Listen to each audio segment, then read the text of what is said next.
What in the world? We're actually live?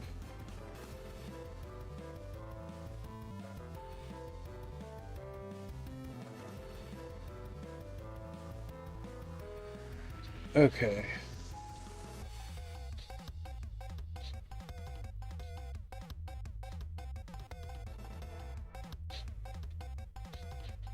What on earth?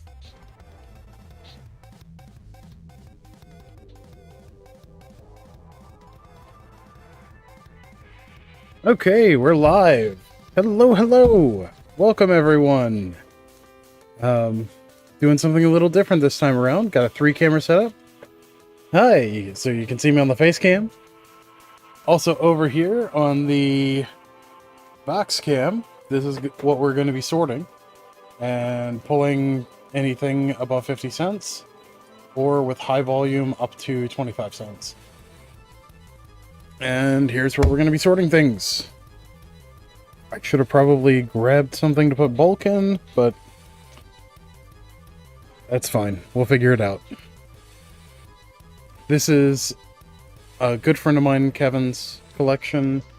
He is selling out of Paper Magic. So we got some classic stuff like this.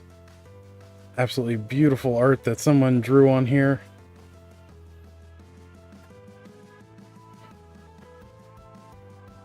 And we have some unsorted commons and uncommons from a while ago. I think he said that this was mostly masks. Oh, this isn't masks. This is... what is that? Confluence? Yeah, it's a little later than masks. Let's see. It's either Confluence or Shards of Allura. It's in the Allura block, I know that. Alright, Scryfall sets. Let's see. We got commons here. Yeah. It's like mostly commons.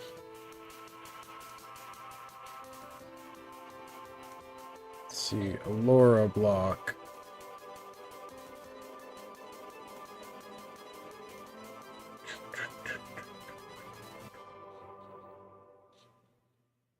That was before Innistrad? Yeah, there we go. It's Conflux. Okay, so probably going to be some Alara Reborn in here, Conflux, and we'll pull Shards just in case. Conflux. Checklist.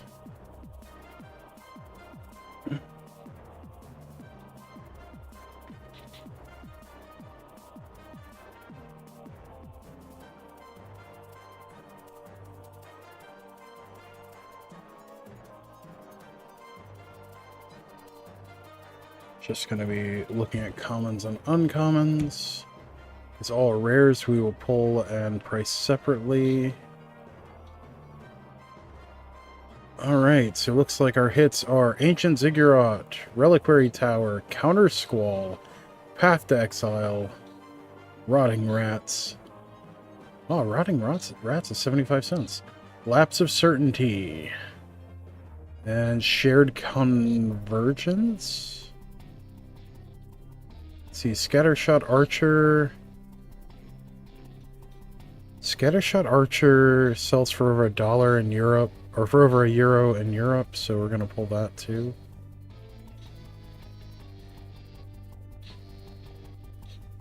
Basically, we're gonna use European prices like a backup kind of thing. Notvine Mystic is right on the cusp. Flesh Former. Celestial Purge is high volume.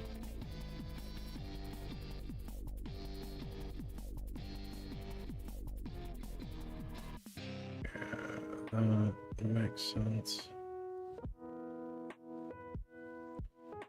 Yeah, everything else is like 10 cents and below.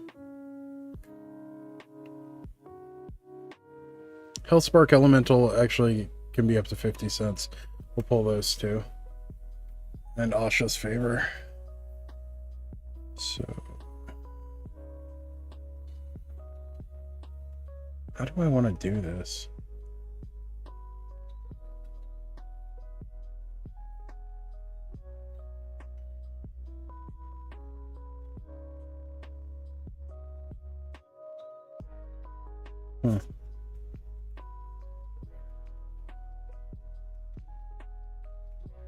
Nocta...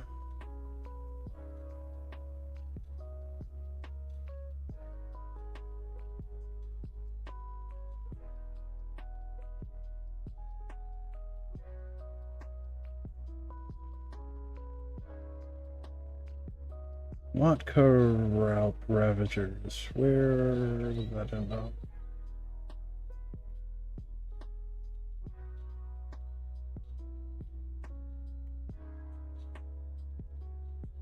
Probably console, so it sees no play.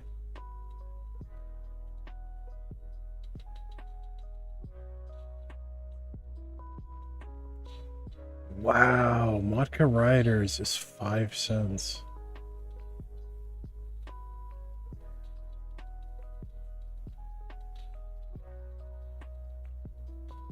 Okay, I was not expecting that.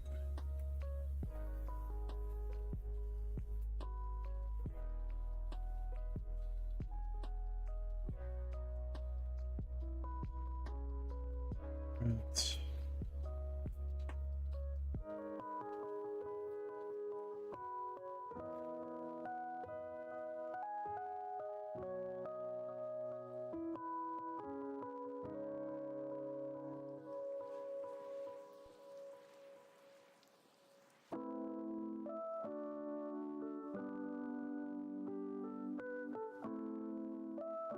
Rotting Rats, there we go. That's our first hit.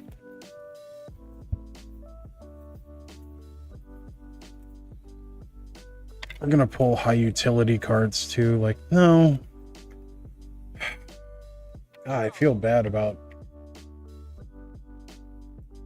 I mean, that is just bulk now. Wow.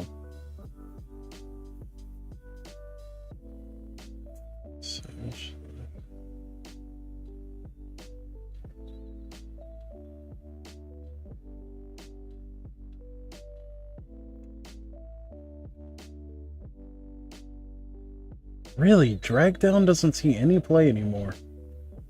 I guess it's just too slow. Asha's Favor, that's on the list. Exploding Borders, is that on here? Shard Convergence.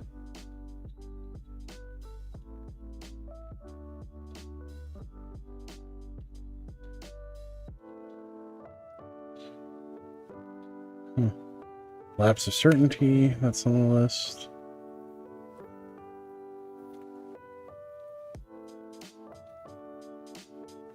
Kaleidoscope really isn't on here, is it?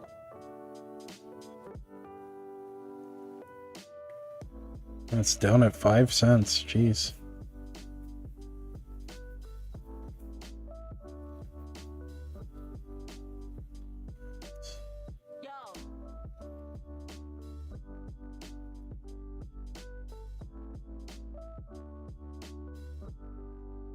Lapse.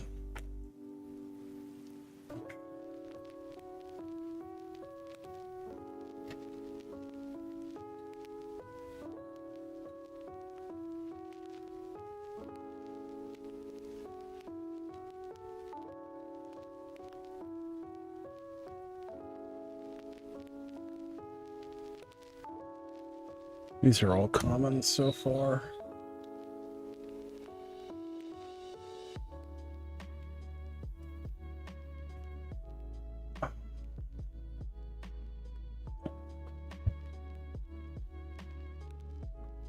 It's Armillary Sphere high volume. That's the question.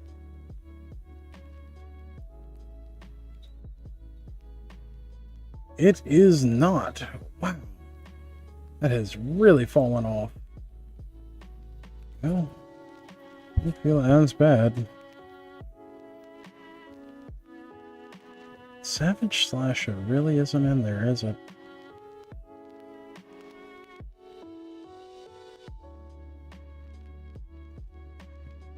Man, the things that I was expecting to be worth something in here, way different from what's actually worth stuff in here. Savage Slasher is 10 cents. If you can even sell it. Jeez.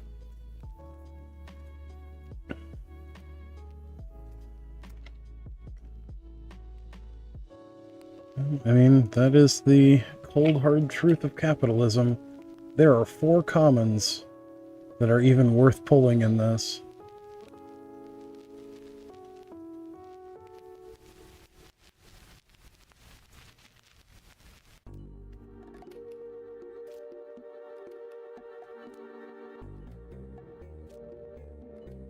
Vicious Favor. Rotting Rats, Lapse of Certainty, Scattershot Archer, Asha's Favor.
Hmm.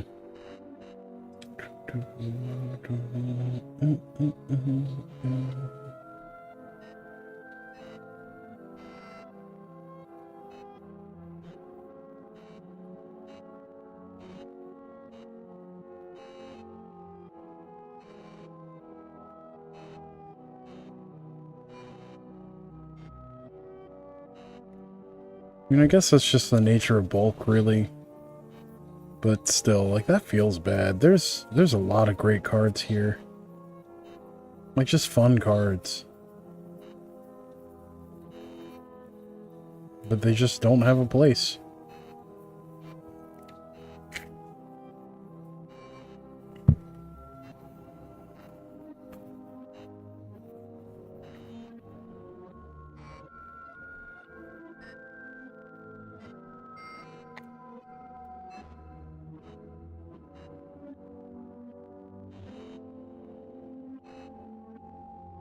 That's a different set.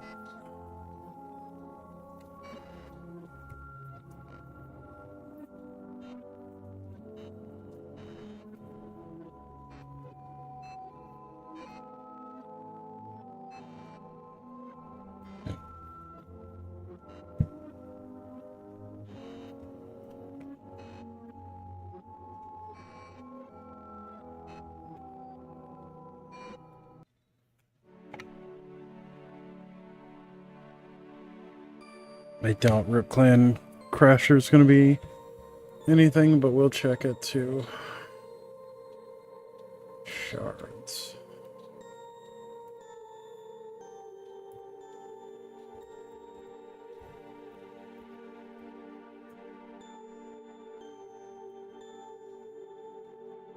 Checklist.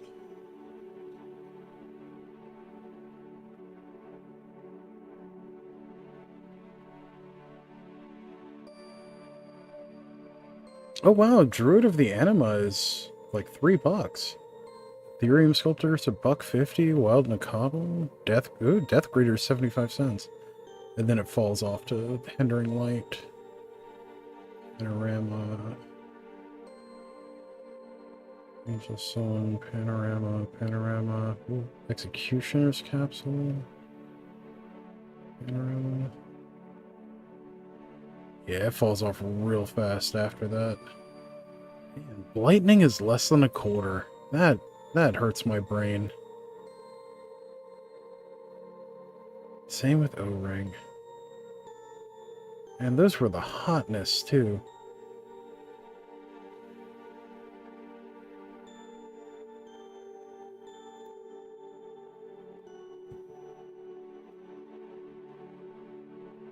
Oh, no, that's masks.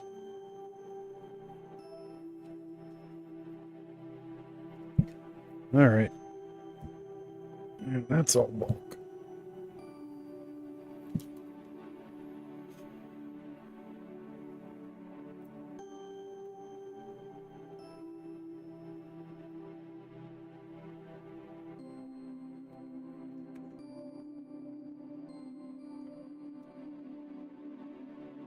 Yes. Whoa. There's a lot of hits in masks.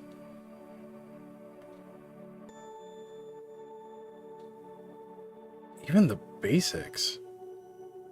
Vendetta's there. Soul Channeling. Soul Channeling's a little dubious. Let's see. Has that had any MTG Top 8? That hasn't shown up in anything in MTG Top 8 in 24 years. Last time it showed up was in 2000. Okay, so that is in fact dubious. Shomano's Blessing, on the other hand, actually is good. Invigorate is in here. Oh, Invigorate's really gone down in price. Tidal Boar. Does it actually get played? Vine Trellis.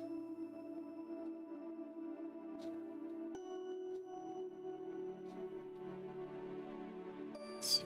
Thunderclap? I'm a little surprised Thunderclap's on here. Disenchant. Disenchant is less than a quarter.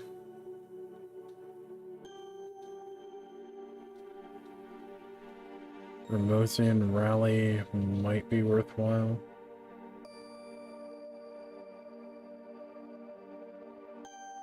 Ah, Waterfront Bouncer is actual bulk now.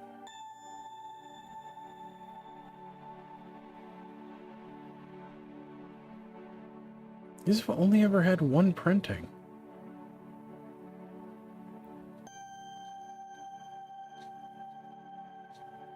Okay, so that shows up in CEDH. That is not actually bulk. So Tidal Boar is not bulk. Hoodwink.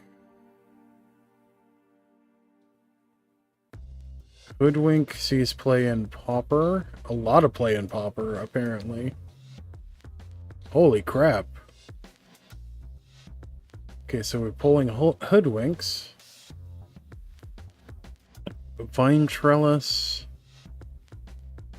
Vine Trellis has fallen off the last several years. It was part of Wald's combo. And Dual Commander. It has been replaced by better cards. So Vine Trellis has fallen off. Thunderclap. Thunderclap is still seeing a lot of play. Okay, it shows up in Pauper and CEDH. So we'll pull Thunderclaps. Remodian Rally. Shows up in White Weenie and Popper. So we want to pull those two.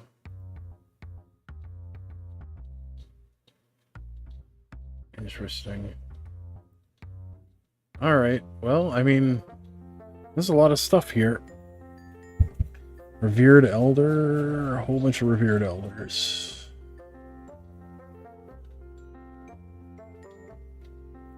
Oh, these are already sorted. Wow, is that all just soothing? Okay, that's not all soothing balms. I was about to say, is that all the same thing? Got a stack of Revered Elders. I doubt that's going to be worth anything.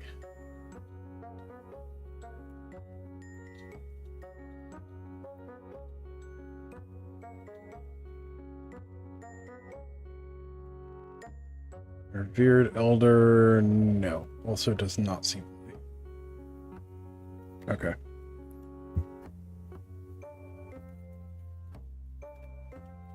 Soothing Balm. Got a whole bunch of those here. Soothing Balm.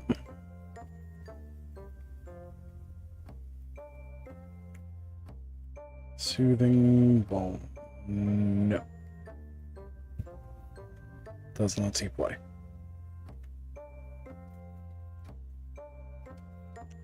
Steadfast Guard. Doubt a 2-mana 2/2 Vigilant is going to be anything, but we'll check it anyway. Steadfast Guard. Nope. That is bulk. Thermal Glider. Does it see play? Doubt it does, but we will see. Top 8. Placing. It does see a little bit of play. It sees play in Counter Rebel. But it sees just tiny amount of play.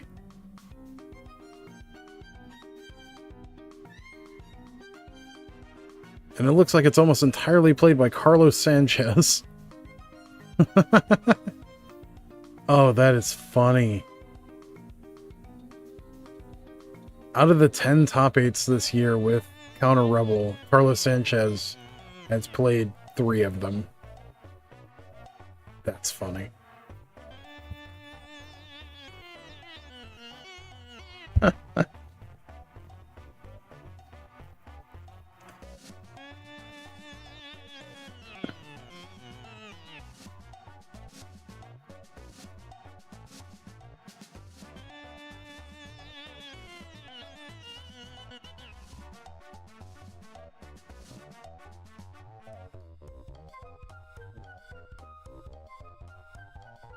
Thermal Glider is still not worth the bulk. If it were foil, it's $5, but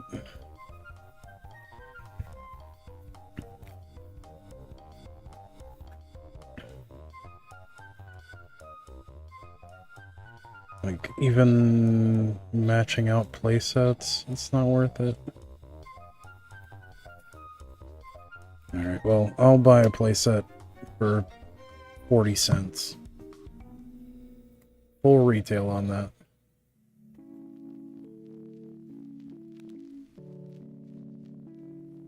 Let's see, Devout Witness.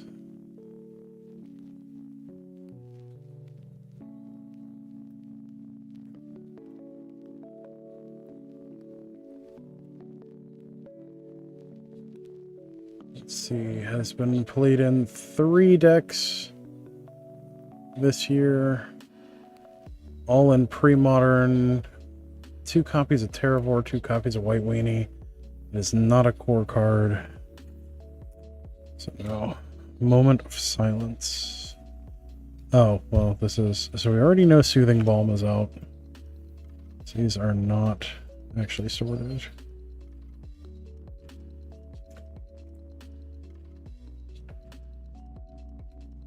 Steadfast Guard we already know is out. Revered Elder.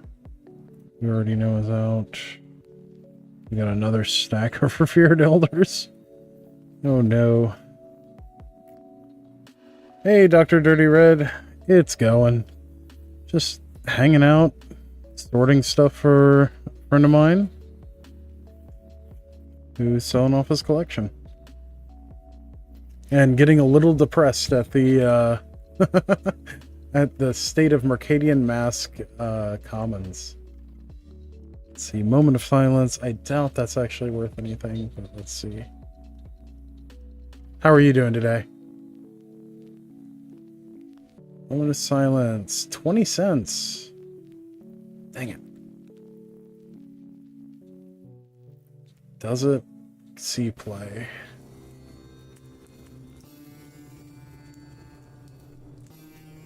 It has shown up exactly once.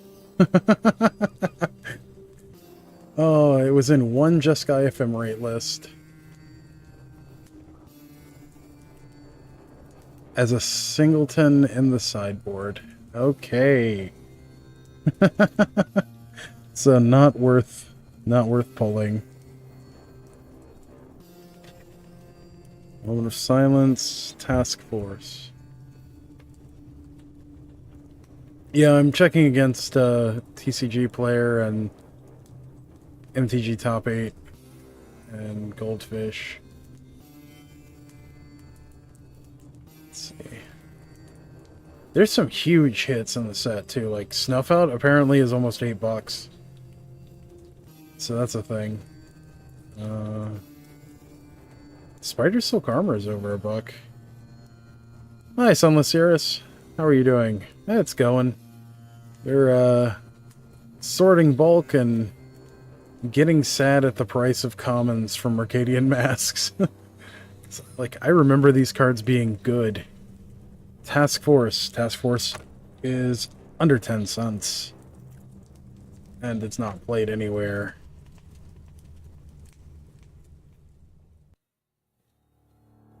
Alright.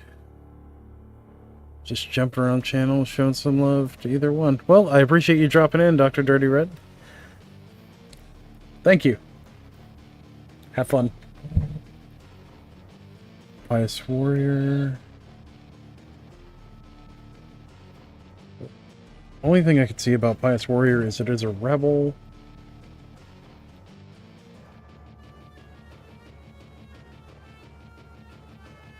Just double check. Task Force doesn't see any play. Oh, it sees a little bit. Shows up as a backup in About Face. Who's y'all's favorite commander? Well, I actually don't play a ton of commander. But let's see, So my favorite commander when I did play commander is actually banned now. And that's Atreyu? Soritami Ascendant? Yeah, I'm one of those mono blue weirdos.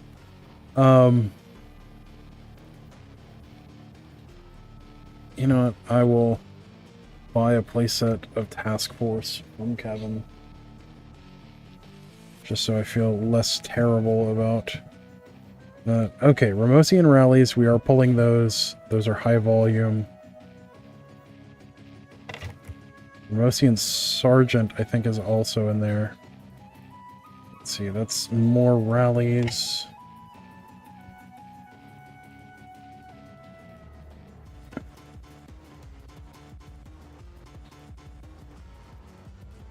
Yeah. Arayo. Soritami Ascendant is my favorite. I also played Child of Allura and Queen Marchesa. I enjoyed both of those too. I need to grab a notepad.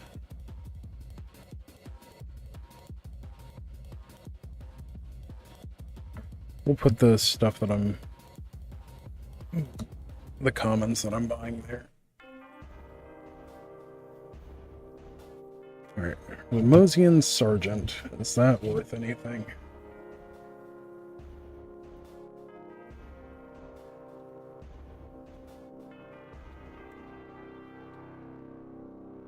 Do I have a favorite planeswalker? Teferi. Teferi, Urza, Karn. I'm a really big fan of the original members of Valerian Academy and the Weatherlight crew.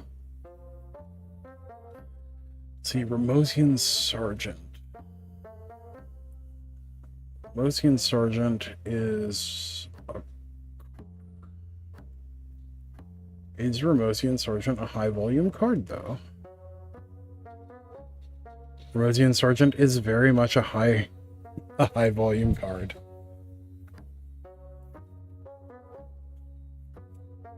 But yeah,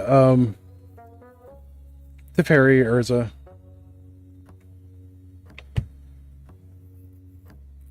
Child of Alara was in the Miku secret lair? Hold up. I gotta look this up now.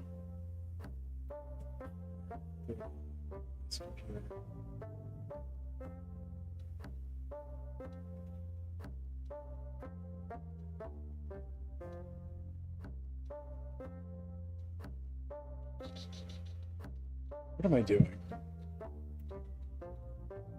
I have this up right... I've got Scryfall up right here. I can just look up Child of Alara.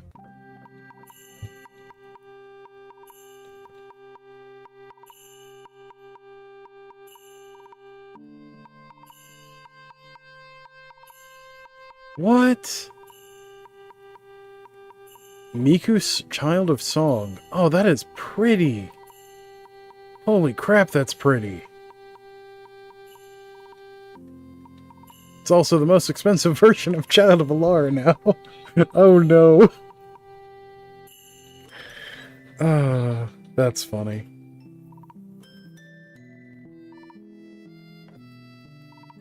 Alright, we found another set, Homelands.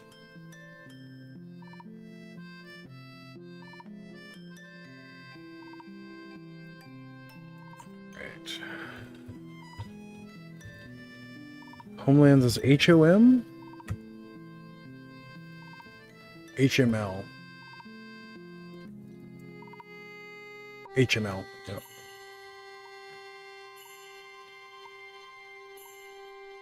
Let's see, checklist.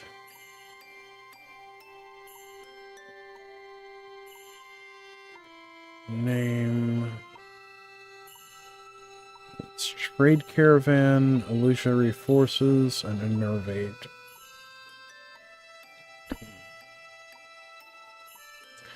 Did I get any Duskmourn stuff? Yeah, I pre-ordered a case of play boosters, a collector's box, and 4 cases of the commander decks, which is my standard order for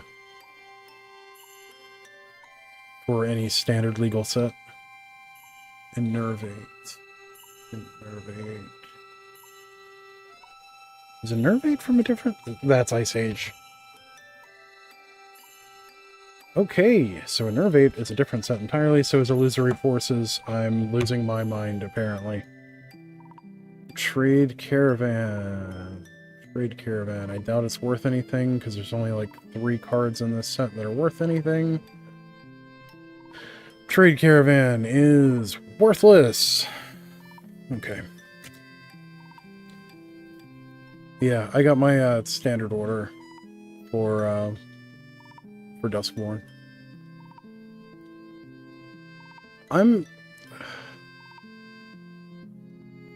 Oh, apparently there's actually 2 cards that are over $10 in this set. Wait, Merchant Scrolls are $6? What the... That's quite the haul. I only got a play booster box and a bundle box, but for like $165, that's not a bad deal. Yeah, I'll be ordering a case of the bundle and a case, or the regular bundle, and a case of the Nightmare bundle when those come out.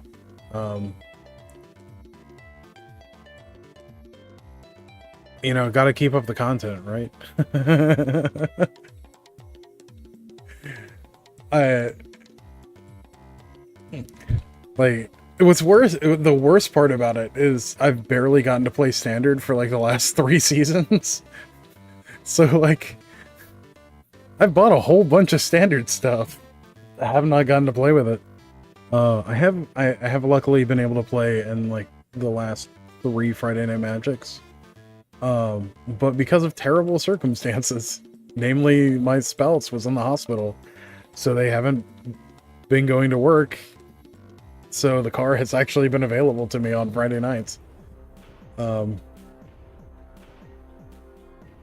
Which is horrible. That's the worst way. Excuse me.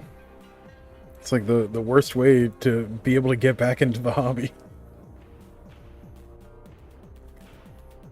Let's see. Homelands. Ice Age. There we go. You would love to see my deck builds. Like for what format? I'm getting a little split-brained here. I mostly play Legacy and Vintage, Pauper, and Standard. I have not had a ton of time to play Standard this year. Which is unfortunate, because I really enjoy... Standard has been really good this past year.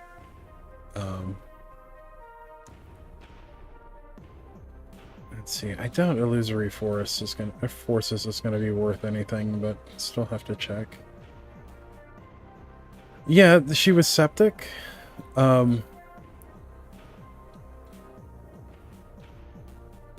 Oh, I'm playing Blue-Black Fairies right now.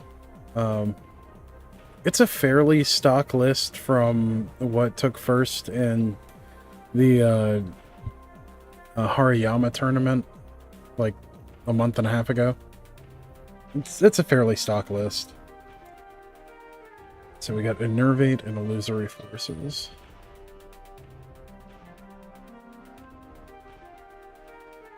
Both. Innervate is 18 cents. So bulk. You like Pular? I don't know what that is. What's Pular?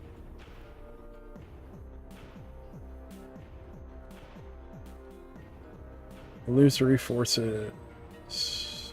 Also nothing. Okay.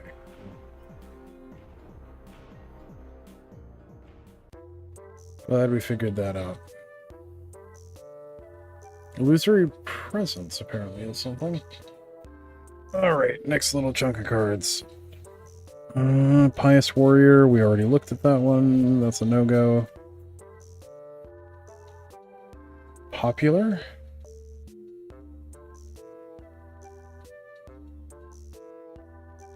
Is that a deck right now, or...?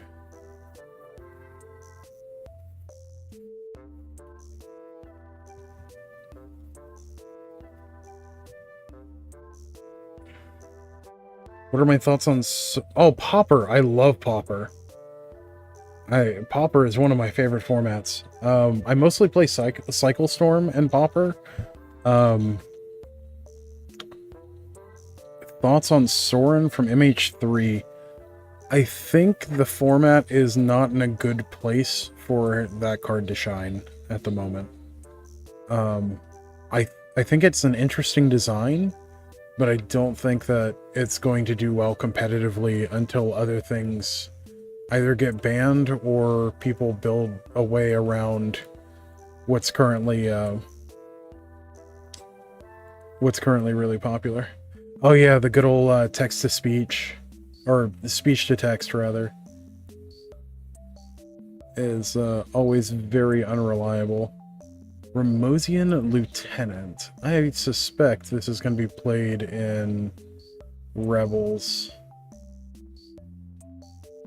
Okay, it's 15 cents, but it's consistently 15 cents in both Europe and US. And it shows up in a bunch of Rebels decks. Okay. So we will pull that along with the Sergeants and the Remotian Rallies, which apparently there's even more of those. We'll try and build out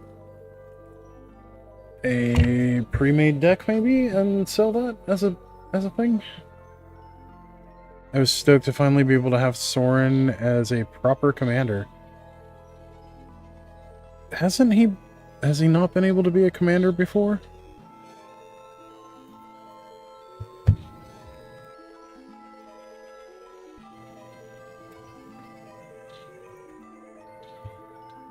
Soren. Huh. I guess not. That's cool.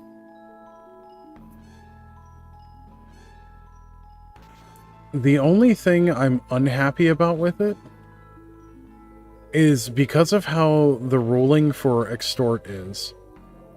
You can't play all of the Sorens in a deck where Soren is your commander. So you can't play any of the black-white Sorens, which is half of the Sorens that have been printed.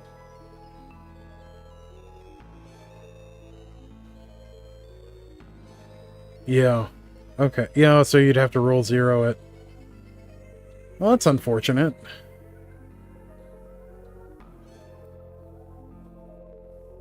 Let's see. Soren's had 1, 2, 3, 4, 5, 6, 7. Yeah, he's had 8 commander, or not 8 commanders, 8 planeswalker cards. 4 of them are black-white, 4 of them are mono-black. And Soren of House Markov, while he is black-white on the back, it's not explicitly stated. And the way Extort has been ruled for commander. So because Extort only shows up in the reminder text, not in the actual rules text or in the cost on it, things with Extort can be played in just the colors that they have. Like, it's not considered a white-black card. It's considered just the color identity that it has otherwise. It's one of the weird rulings from the commander, from the commander committee that I don't really agree with. Another example is, like, blind obedience is considered mono-white as far as, color identity goes.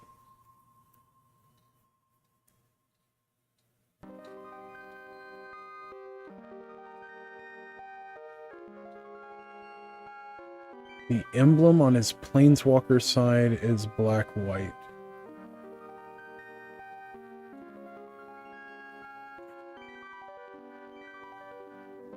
So he has Extort, which is probably why he has the multicolor frame on the back.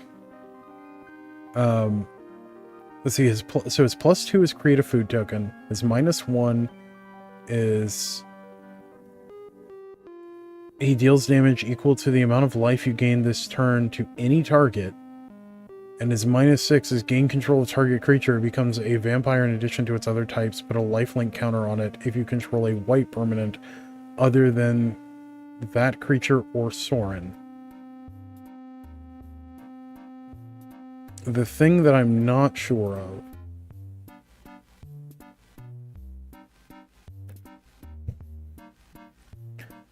it's saying that Soren is a white permanent, or it's implying that Soren is a white permanent.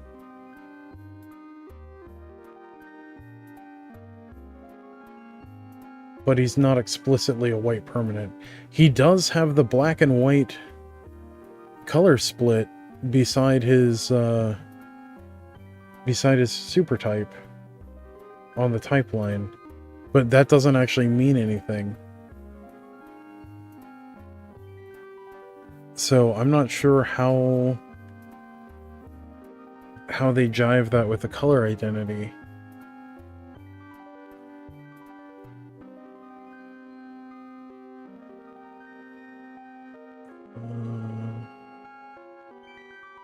And I'm not sure where to actually find that otherwise.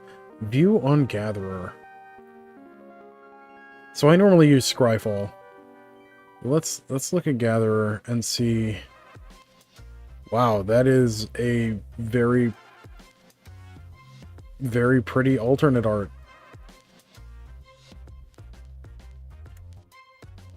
Each face of a transforming dual-faced card has its own set of characteristics, name types, supertype or subtypes, abilities, and so on. While a transforming double-faced permanent is on the battlefield, consider only the characteristics of the face that's currently up. The other set of characteristics is ignored.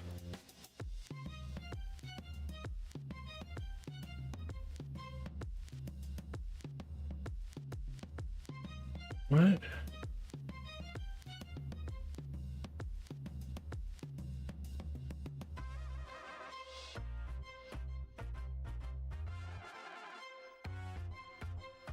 Yeah, it implies that it is, and I know that it's doing that because of Extort.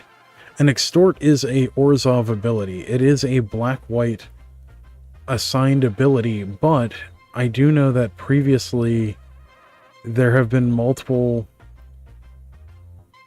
rulings that Extort does not affect color identity.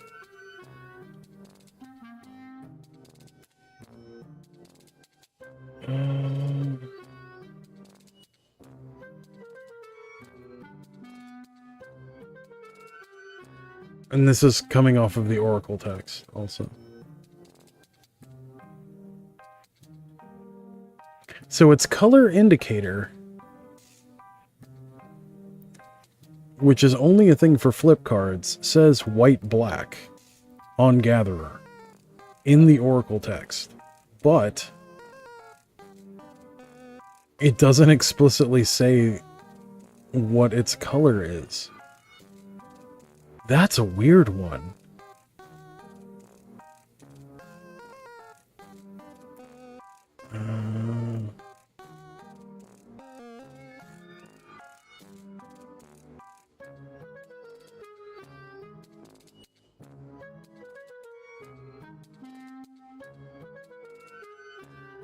The back face of a transforming double-faced card usually has a color indicator that defines its colors.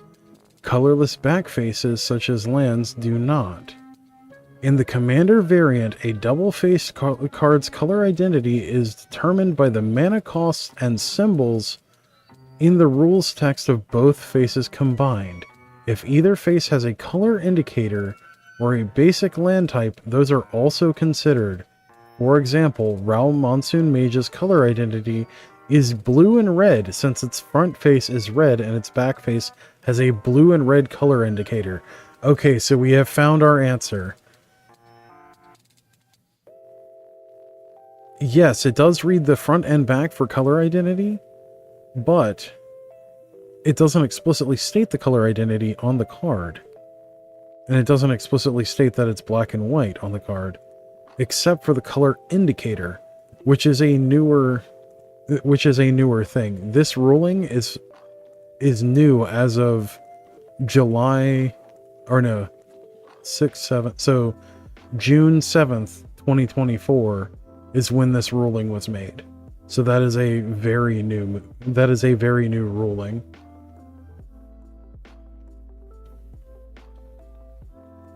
So yes, it does check the front and the back, but this actually is using a color indicator.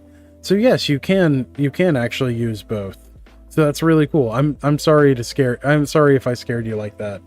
My apologies. That was not my intention. It's just from the way the card read. Reading the card explains the card, except in situations like this where they have something really corner casey, which is what this was.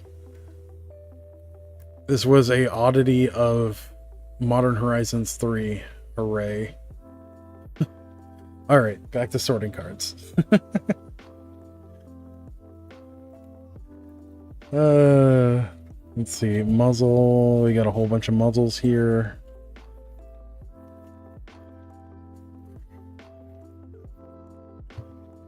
Bet that Nightwind glider is also going to be like right on the edge of being valued at something.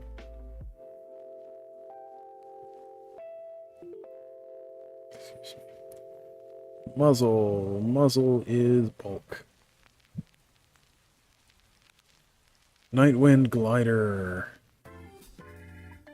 Nightwind glider is probably bulk. Yes, so the concrete answer is because of the color indicator on it, it has a color identity of black and white. And if you ever need to find that ruling, it's actually a really hard to find ruling, just if you're looking for it. It is from it is on Gatherer. My fan of Elden Ring. I have not played Elden Ring. Is that in the Souls franchise by any chance? Because I played the ever-living hell out of Dark Souls. And Dark Souls 2. And Dark Souls 3. I didn't really get into Bloodborne for some reason. I wonder why that was. I don't know. Let's see. Nightwind Rider. It sees a little bit of play in Rebels.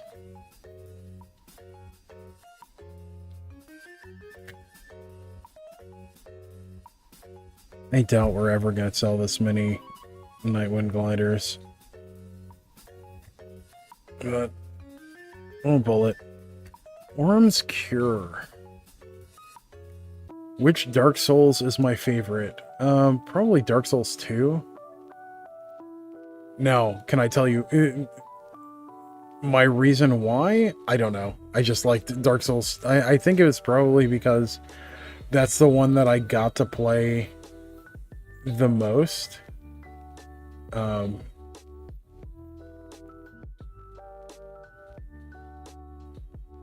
Sometimes you just go to Majula and sit there. I mean, that's pretty cool. I don't remember off the top of my head what Majula is. Let's see. Orm's Cure. Orm's Cure. Orm's Cure. Orm's Cure. Does the C play? It does not.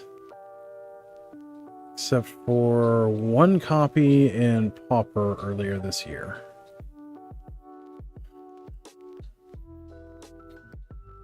Just in case, I'm gonna pull playset for myself. But yeah, Class Warrior is also junk.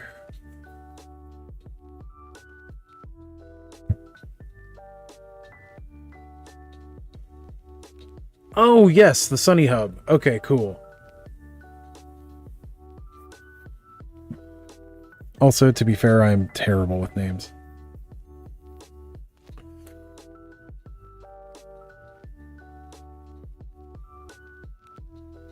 Inviolability.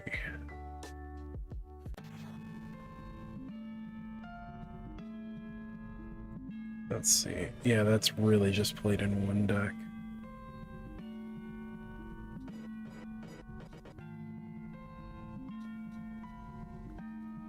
It's had 2 top 8s in the last year, both of which were March and April. Love seeing these older cards. Yeah, oh gosh. The worst part is I played with these cards. Like, yeah, so this is right around when Kevin and I met. It's 99. Pretty sure it was 99. It's like 99, 2000, somewhere around there. What's my favorite creature type? Ooh, that's a hard question. I don't know.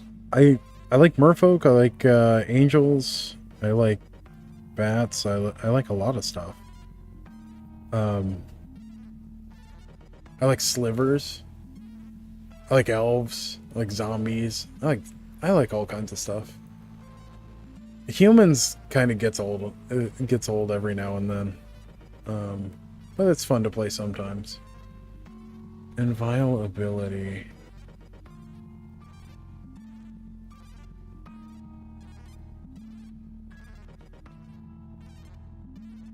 Nope. Does not see play. Okay. Also bulk. Moment of silence. Already said I was gonna pull a few just in case. I'd like to have one or two for my sideboard for ephemerate combo. Muzzle, yeah, that's all. Crimson Vow was a good time to start. To be fair, it was a pretty good time.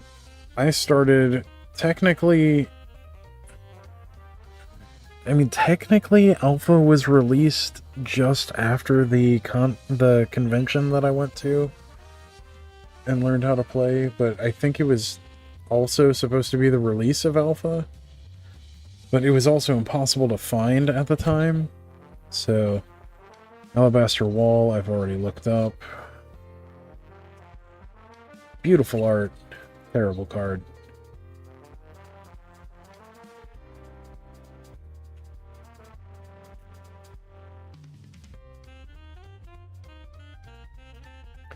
We'll double check just to be sure. Alabaster Wall. It is 7 cents. It has not been on... It has not placed in top 8 since 2000. That's just sad. Yeah, so what's funny is that's actually the 3rd time we've been back to Innistrad. The first Innistrad was really great. And it had almost like an even more Castlevania vibe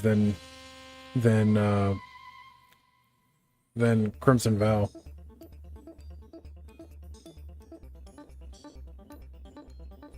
Let's see, Charm Peddler. Charm Peddler. 7 cents.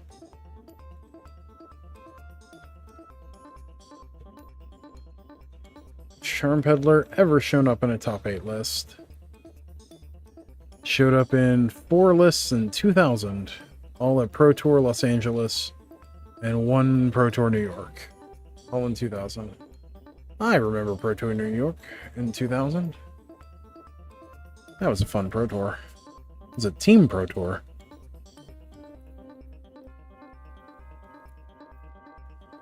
Disenchant.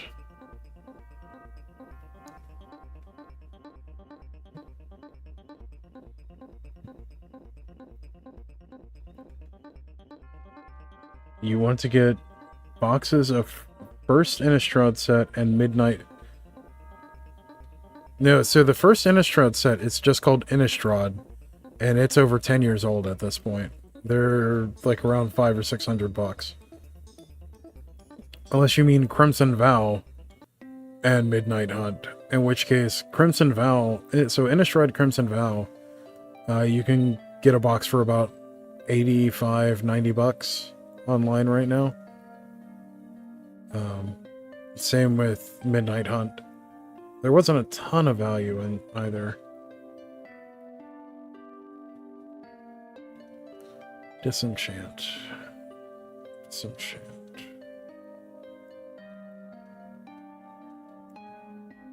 Let's see, this version of Disenchant is a quarter. You know what?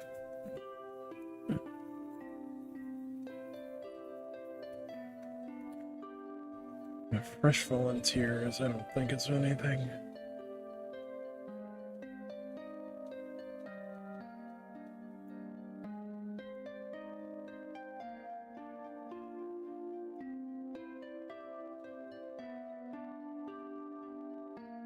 Oh yeah, so you've got Innistrad, you've got Dark Ascension, and Avacyn Restored. The more I play Sharon, the more I play Bloomborough, the more I like it. But I was really meh on it to begin with. Like, I feel like it could have been so much more than what they did with it, and the story is just complete junk. But yes, Midnight Hunt is also on Innistrad. So you've actually got 7 sets that are on Innistrad. Violability is also in there. So you've got Innistrad, Dark Ascension, and Avacyn Restored. Then you've got Shadows over Innistrad and Eldritch Moon. And then after that, you've got Innistrad, Crimson Vow, and Innistrad Midnight Hunt. Technically, double feature also takes place on it, so I guess it was 8 sets, really. I like the art, but I have some hang-ups with a community that is tied very closely to that art style. And like, I'm not going to air that out here. This is not the venue for that.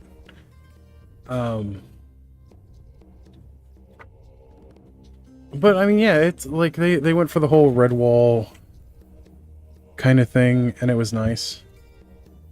Let's see, yeah, the thing. Did Devout Witness show up in anything? I can't remember. Devout Witness. Why is my phone going off?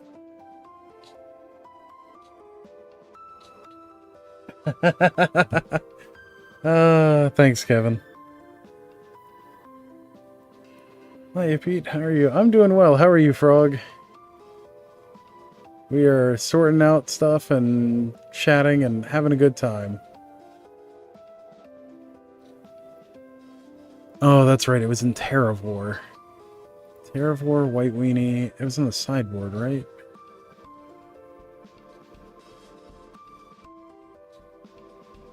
That's not in the main deck. Devout Witness as one of in the sideboard of Terravor and Pre-Modern. White Weenie. And Devout Witness as a one of and White Weenie in the main deck. You know, I'm gonna add 2 to the pile that I'm just gonna buy off you. Even if it is bulk. Shimano's Blessing, I've already looked up. I know that's something. Task Force. Okay, so we pulled 2 earlier. That's a 3rd one. Charm Peddler. It's bulk. There's another Devout Witness, so we have a matching playset.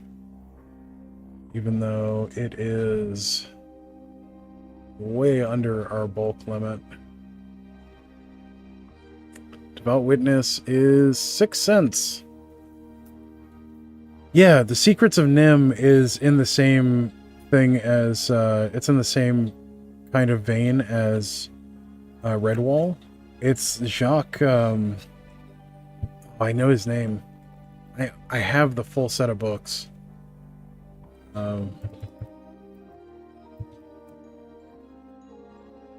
Do I have a personal favorite plane? I really like Brian Jacques. That's the name of the author I was looking for. But the Knights of Nim is part of Redwall, if I remember correctly.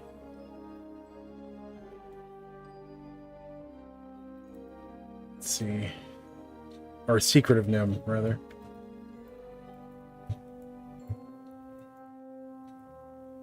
Secret of Nim. Pretty sure that's part.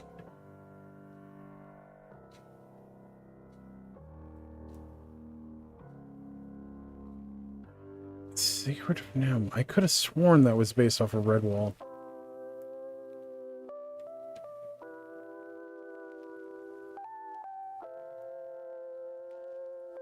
No, it's based off of Miss Frisbee and the Rats of Nim.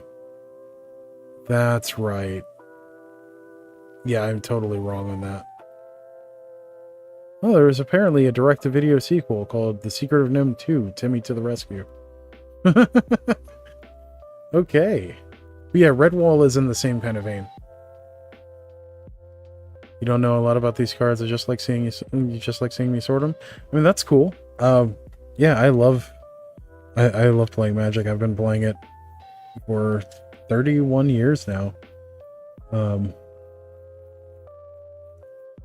But yeah, we are sorting stuff for Kevin, a longtime friend of mine. Got a whole bunch of disenchants here. Probably not going to be able to sell all those disenchants. The alabaster wall is bulk.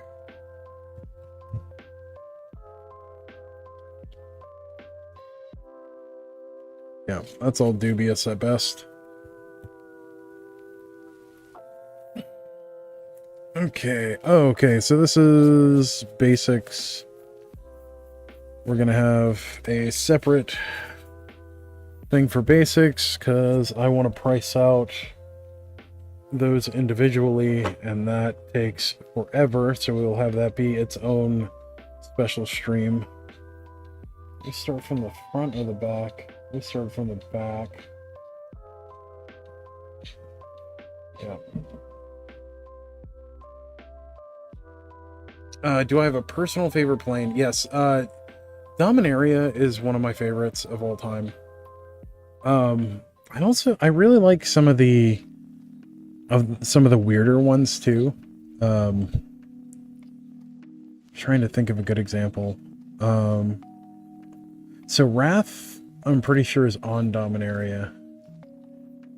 Pretty sure that's part of Dominaria.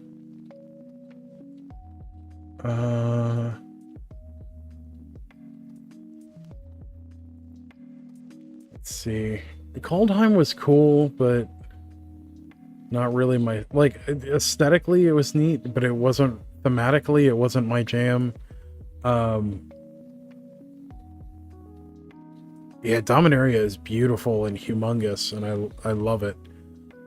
Fun fact, it was originally called Dominia, and it's still called Dominia on the back of certain games.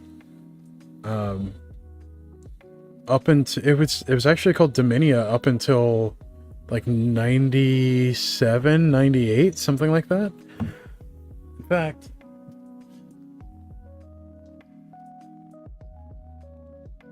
I think this is actually one of the things that still has Dominia on it. I know it takes place on Corondor. So this is Magic the Gathering Battle Mage, which is a PlayStation game. Yes, I just randomly had this in my office. Let's see. There we go. Welcome to the mini worlds of Dominia.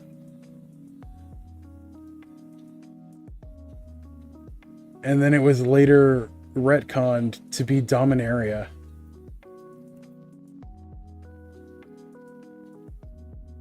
But originally, before they retconned the planes, all of Magic took place on Dominia. But yeah, this is a terrible game, and I will play it on stream eventually. I just have to find the time to do it. It's like a lot like Chandelar, but worse, and it's on the PlayStation. The original PlayStation, so it's chunky and it's slow. And it's hilariously bad, but it's a good time.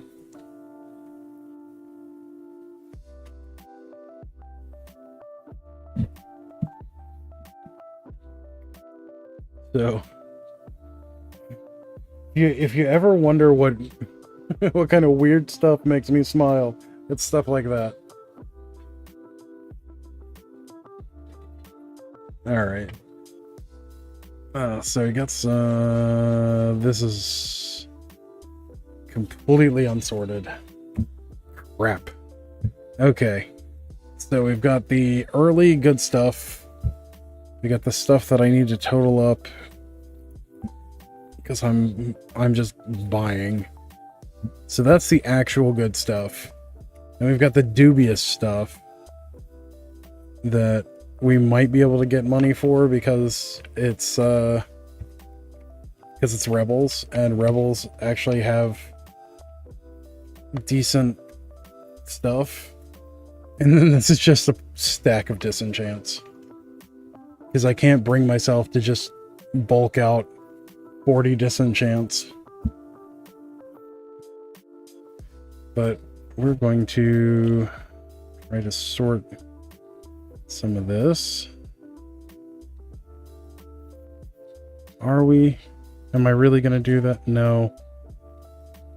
No, I'm going to look at the stuff from Mercadian Masks that is black and has the proper value. I'm going to do this the right way.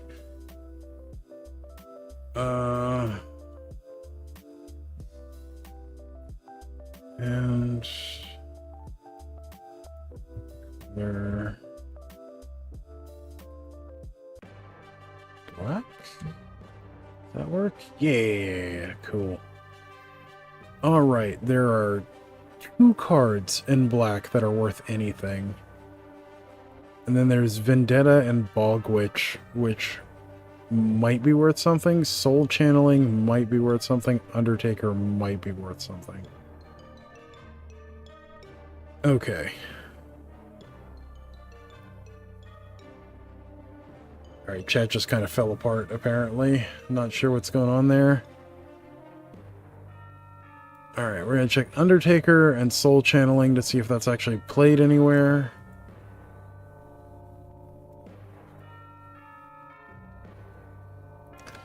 I have 2 computers here. And I'm trying to use the mouse on one to move the other, and that doesn't work. Alright, so... yeah, Soul Channeling is junk.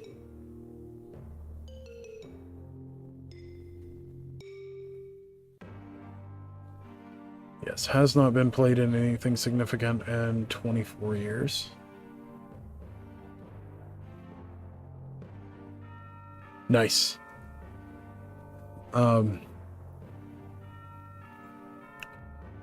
Yeah, just sorting stuff, having a good time. Wow, so really the only cards, there are only 3 cards that are worth even considering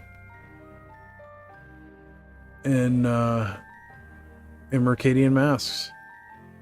I feel bad that Ruse, which was such a good card at one point. Heck, Alley Grifters was really good at one point. It's the whole mercenary thing. Terran Brute. I feel like...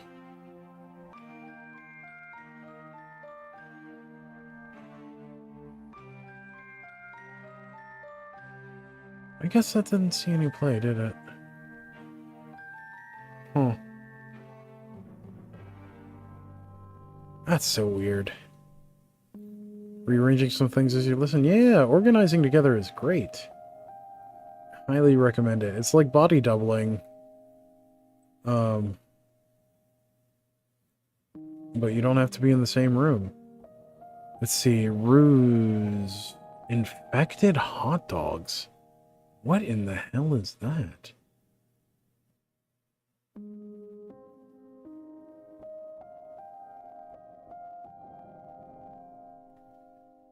Oh, it's just somebody's cute name for Kiln Fiend.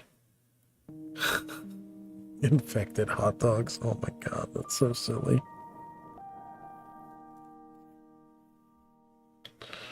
It's such a silly name for what this deck is.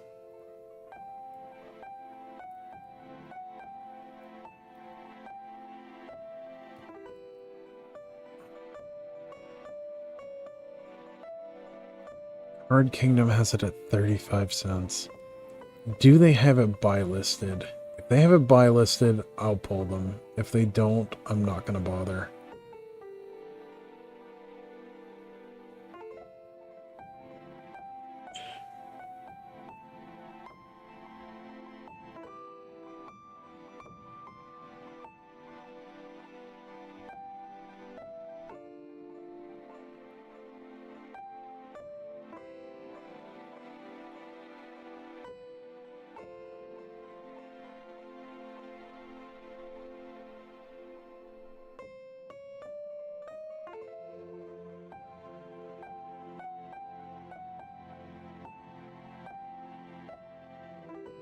Wait, what?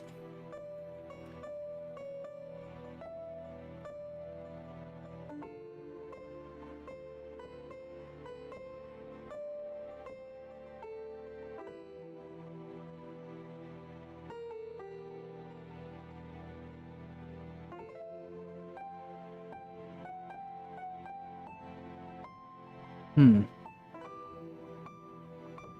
Interesting.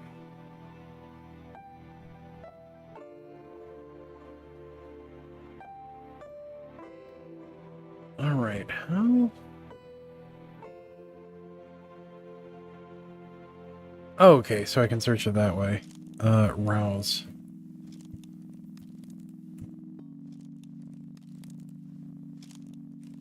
They are currently only buying foils, and they are buying them for a quarter of market price. Screw that. But I will pull place it a rouse just because I'm going to build that stupid hot dog deck.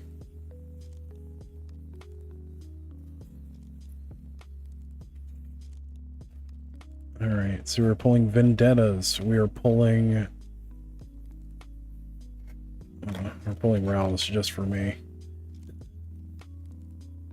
But we're pulling vendettas because those actually have a high play rate.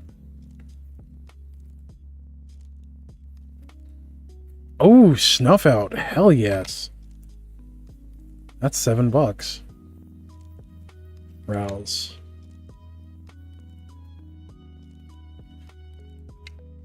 It's the rouses just in case.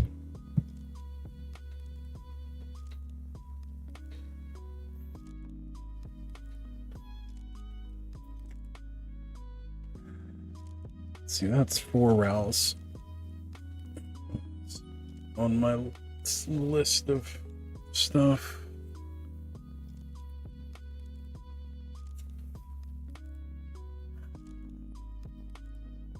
So, vendetta? Snuff out.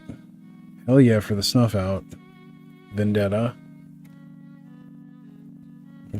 Dark Ritual, nice. Like $3 for that version, I think. Yeah, let's stop trying to convince ourselves to keep bulk. Alright, so we've got Snuff Out at $7.66. It's 11 euros though. And we've got Dark Ritual at $3.15, and then we've got Vendetta at 37 cents, but Vendetta is played in a boatload of decks.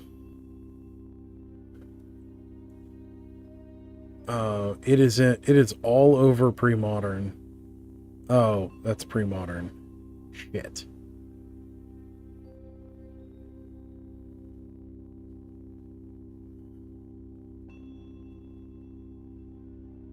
Oh, crap.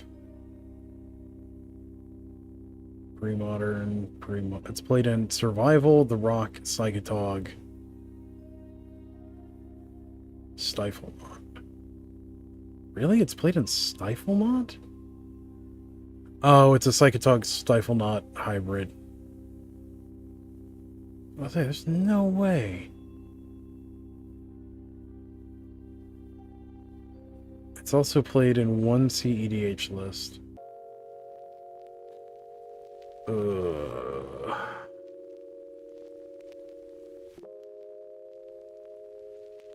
What? That's a lot of events. That's a lot of events this year. Oh, it's played a little bit in Pauper too, apparently. It's played in Golgari, Dredge, and Sultai Sticker Infect?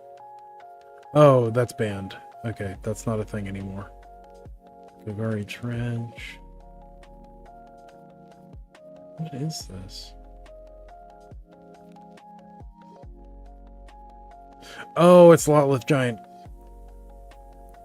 Okay. It's a variant of Dredge for Lotleth Giant. Okay. Oh, seems bad. Alright.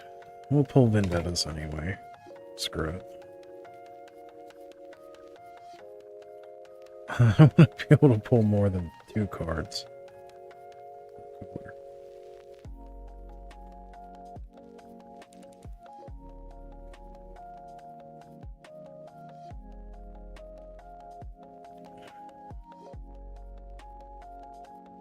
Another snuff out. Yeah.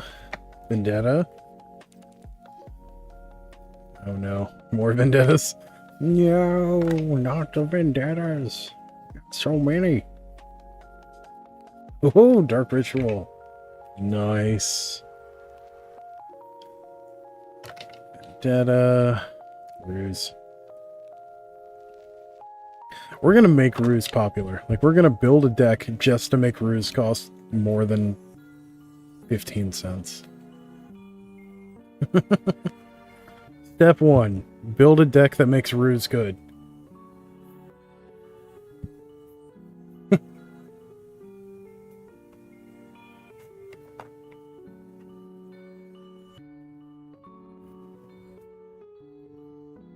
Hey, another snuff out.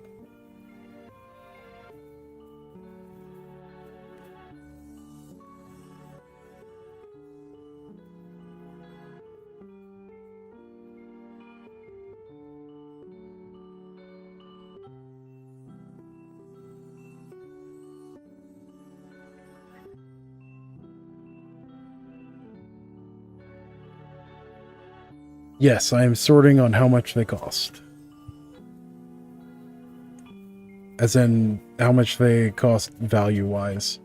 Currently going through some black Mercadian masks. Commons. Which there are 3 commons that are worth more than 30 cents.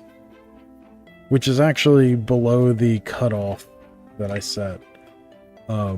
Cutoff's supposed to be 50 cents, but Vendetta has a high enough play rate. Snuff out, heck yeah, Ruse. Vendetta has a high enough play rate for pre-modern, which is a format that's been picking up more and more lately. Because it is one of the better removal spells in pre-modern. Yes. This is actually not my collection. This is a collection of an old friend of mine, named Kevin. Kevin is selling out of paper magic, and I am helping him in that endeavor.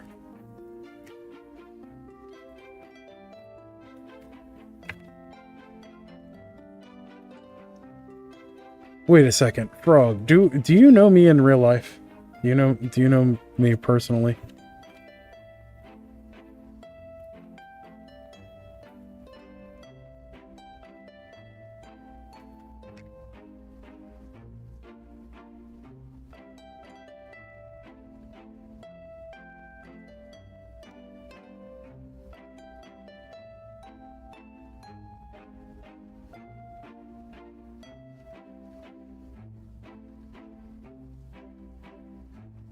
The snuff outs are great finds. Those sell super fast.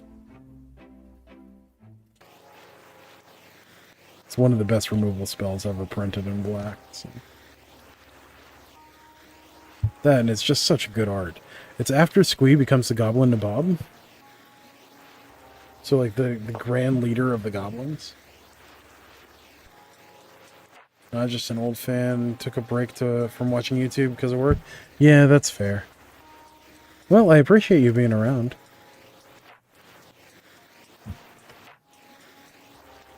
I've got a friend that's been to my house a few times that uses the screen name Frog in a couple of places. I thought you might be them. It'd be really funny.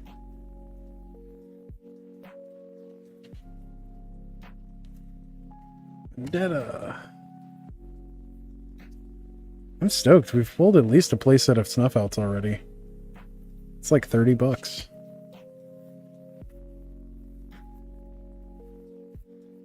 Is there, what, 7.25, something like that? 750? 766, yeah, that's actually more than 30 bucks. $30 a playset, man. For a common.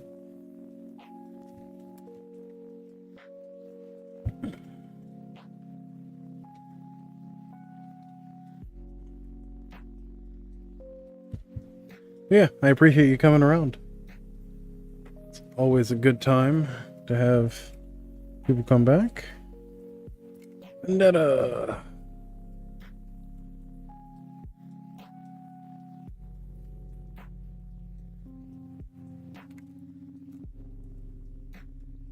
How much profit do I usually make from these packs? I don't. I don't at all. I generally don't sell my stuff. I like to buy things and then never sell them. Oh, is Bogwitch one of the ones? Bogwitch is one of the ones that was on the cusp, wasn't it? Yeah, that's one of the ones that's like right on the edge of being useful. Is it played in anything? It is a CEDH deck, and it does not see play anymore. Boo. It's not a cool card, though. Vendetta.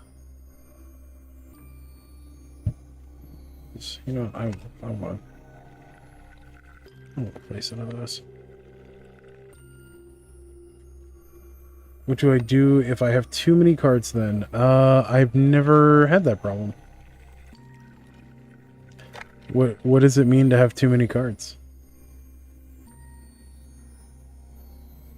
I have an entire room in my house stuffed full of Magic cards. Actually, it's more than a room at this point. Sometimes I pare down like bulk, which is frankly what I'm doing for Kevin, is paring down his bulk before we try to start selling. Oh. That's Bogwitch.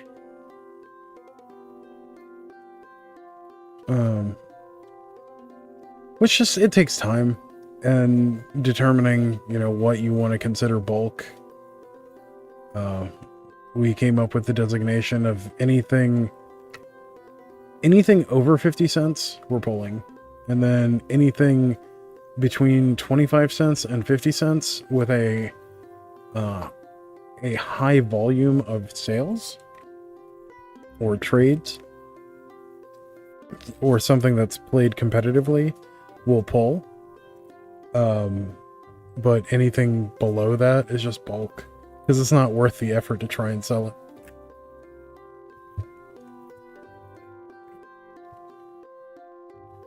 Alright, I think it's time. Alright, we got out the 5K.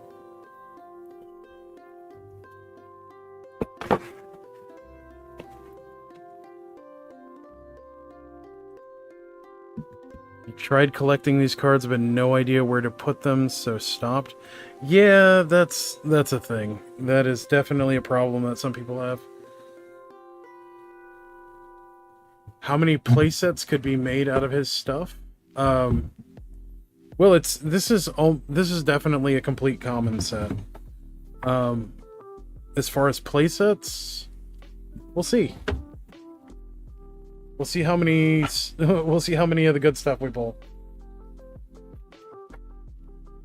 So far, we've pulled a lot more vendettas than anything else.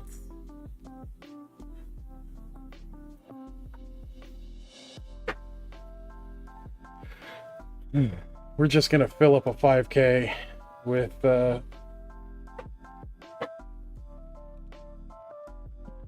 bulk.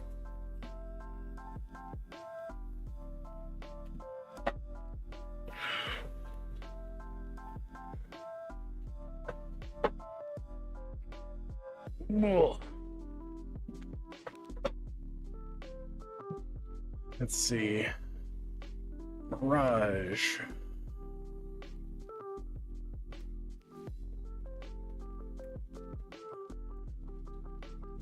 Let's see. Bone Harvest. I don't think Bone Harvest has had a reprint, has it?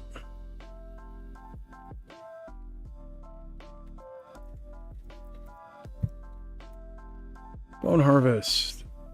It had one reprint, and that was in Beatdown. The Beatdown version is $3.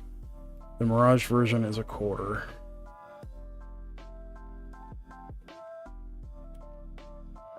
Put any number of target creature cards from your graveyard on top of your library. Draw a card at the beginning of next turn's upkeep. This is just outclassed by Die Young, isn't it?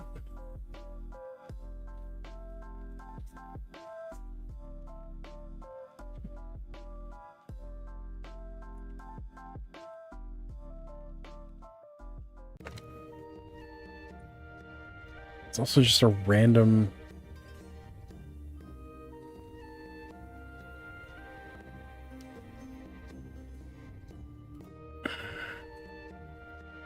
thing. Another Vendetta. Yeah, I mean, we occasionally get some hand-drawn art, but most of the time it's digital art at this point. I mean, like, look at this by the Rampart Crawler by Pete Ventures. Like, that's so emotive, and he painted that by hand. Like, that card is beautiful. It's this crazy snake person thing. Oh, ow! Coming out of the wall. So, oh, Snuff Out, yes.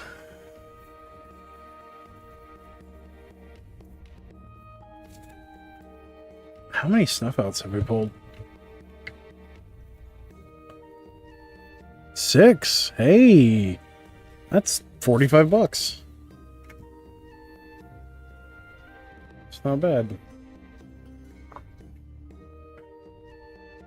Wish we had as many Snuff Outs as we have Vendettas. Jeez.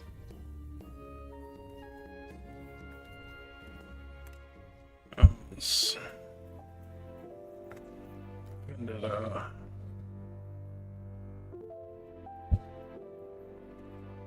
Browse. I wonder if... So Kevin said he topped his collection at one point. I wonder if he pulled those when he was topping, because Snuff Outs have been quite a few bucks for a while. Vendetta.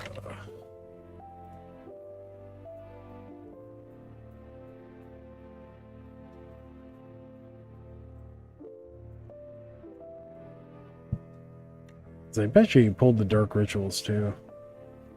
Or just used the Dark Rituals.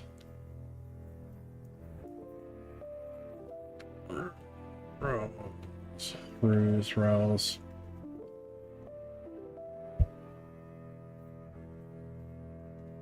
Oh, there's another Snuff Out. Nice. Vendetta.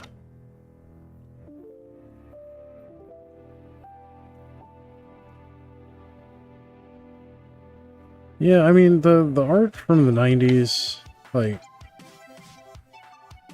there's a lot of special art from the 90s. It was really good, and, well, a lot of it was really good. Some of it was real bad. A lot of it was real good, though. It's definitely, the 90s was definitely my favorite era for Magic art.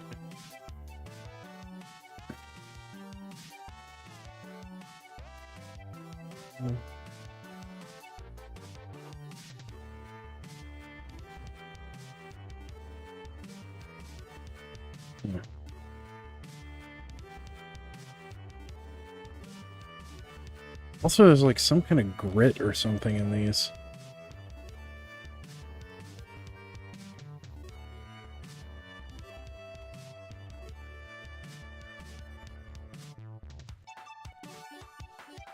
And he's got cats, so that's probably what it is. Alright.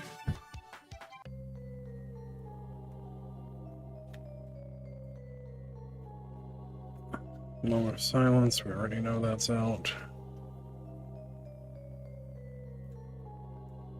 I could see Flaming Sword being worth something. Probably isn't.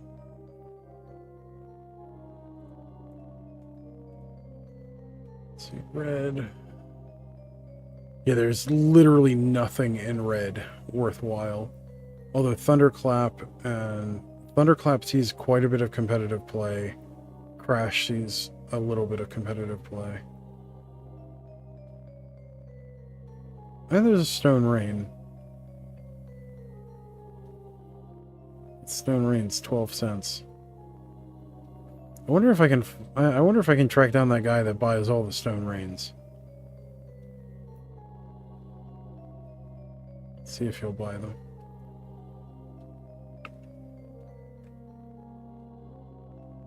Thunderclap is really the only thing that's even remotely worthwhile. That's sad. That's really sad. Let's take a look at green.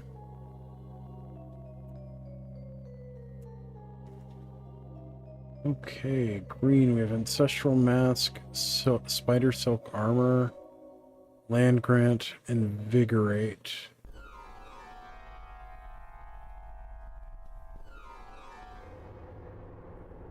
Tiger Claws sees a little bit of play. Not much. Hey, Superfast, how's it going, man? Hello, it's my thing. Hello, friend. How are you doing? Rushwood Herbalist is... Nope. Beautiful art by Therese Nielsen. Too bad Therese Nielsen's a turf.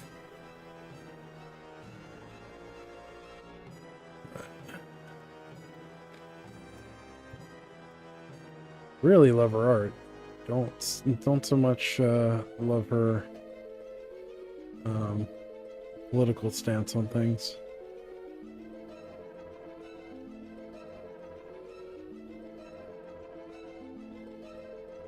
Let's see, Blockade Runner.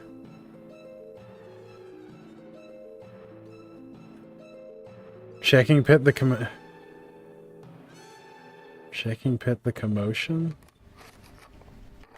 I don't know what commotion you're talking about, man.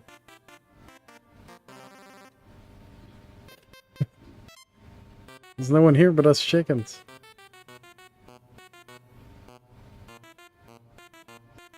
Let's see. Is Rishton Airship? Or from Bouncer, Wishing Caught Purse, Hoodwink, Title Bore. I know some of these see play. Okay, so that's his pre-modern Allurin play.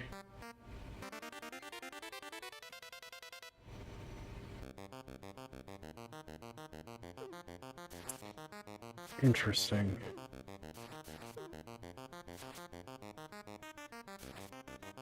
Hoodwink, I know sees play. Title Bore, pretty sure sees play.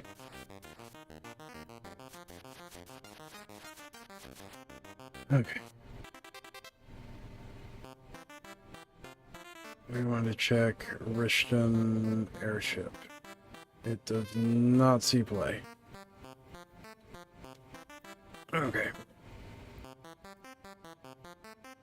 Alright.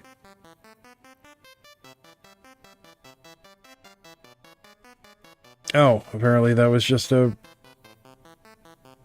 run of stuff in the middle of something. But yeah, we've been getting some cool stuff. Pulled some snuff outs. Some dark rituals. Helping an old friend clear out their bulk, basically. Oh, another snuff out. Nice. And these are gripping together, too. I think that's 2 playsets of snuff out.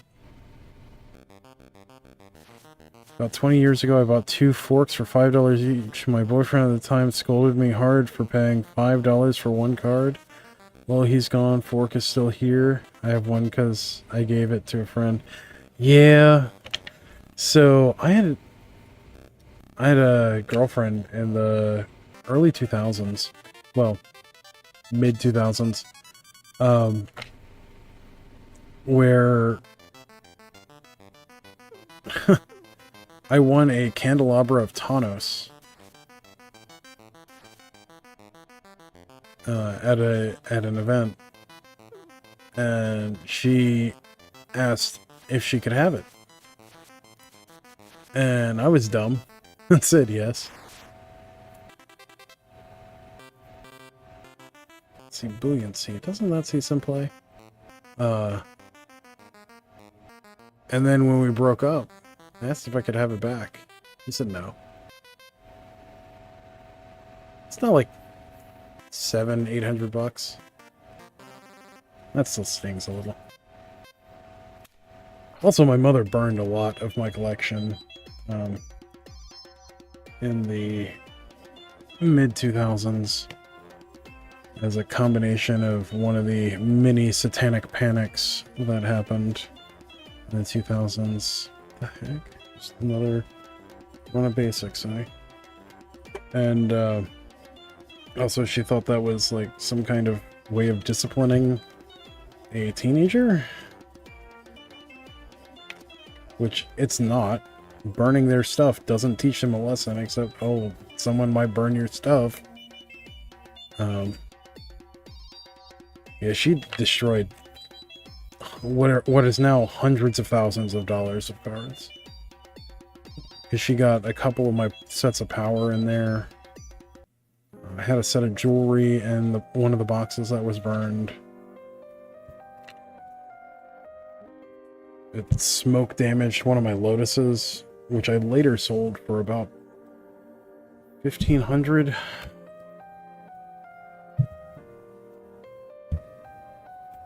But if I'd held on to it, it'd be like $12,000 now.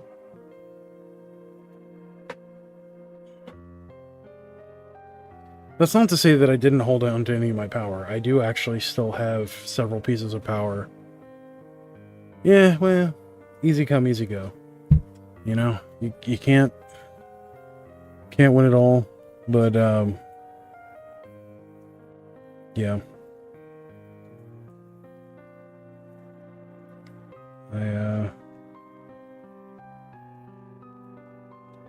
I have done my best to break the cycle of abuse so that that doesn't happen to anyone else. That I can avoid that. Just basic lands. The real question, hey, drifting meadow. Why is there just a random drifting?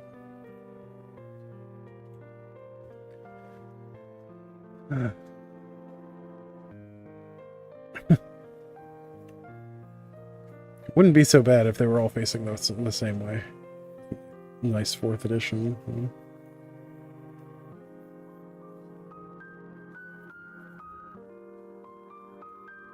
Yeah, there's some nice lands.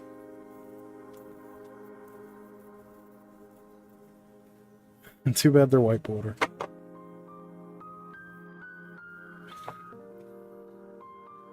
No, if you guys, if you want, like the goal of the old lands, they tell you to take, oh, to tap, yeah.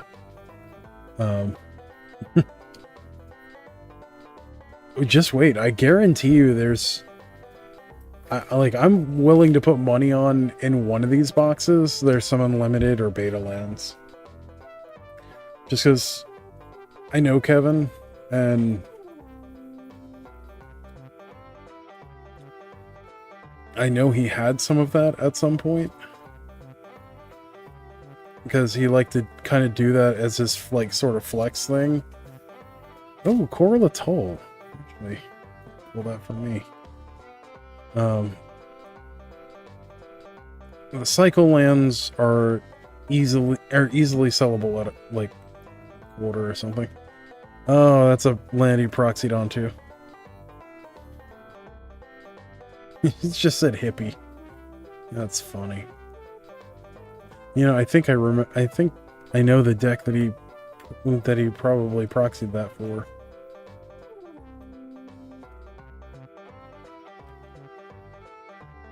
Should be able to get about a quarter a piece for those. Urza lands. Funny enough, a lot of the Urza basics are actually worth like close to $1 a piece. Ooh, portal basics. Those are $1 a piece. Why am I going through these right now? I said earlier I wasn't going to do this.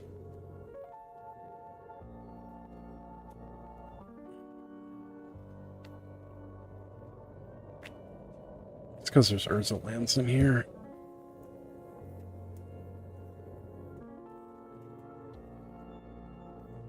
Yeah, I like the... Like, if I'm going to have to do white border lands, it's going to be either revised or unlimited. Preferably unlimited. Or it's going to be 3 kingdoms. Gotta go move the car before my boyfriend gets home. If I have time, I'll come back and chat. Thanks for spending time with us. Thank you, Sharon. Thank you for joining us. Speaking of which, there's Portal 2. The Portal Second Age. Tempest, too. Those are nice. But yeah, thank you for joining us. If you can make it back, that would be great. If you can't, that's cool, too. Interesting. Ain't it past my bedtime? No. I'm a big boy. I get to set my own bedtime now.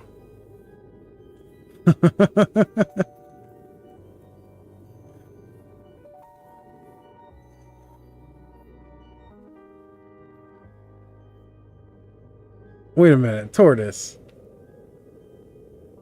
Oh, you were saying too, Tortoise, and it passed your bedtime. Yeah, no. I might have embarrassed myself there. In 15 minutes, you call away from the stream. I get to set my own bedtime.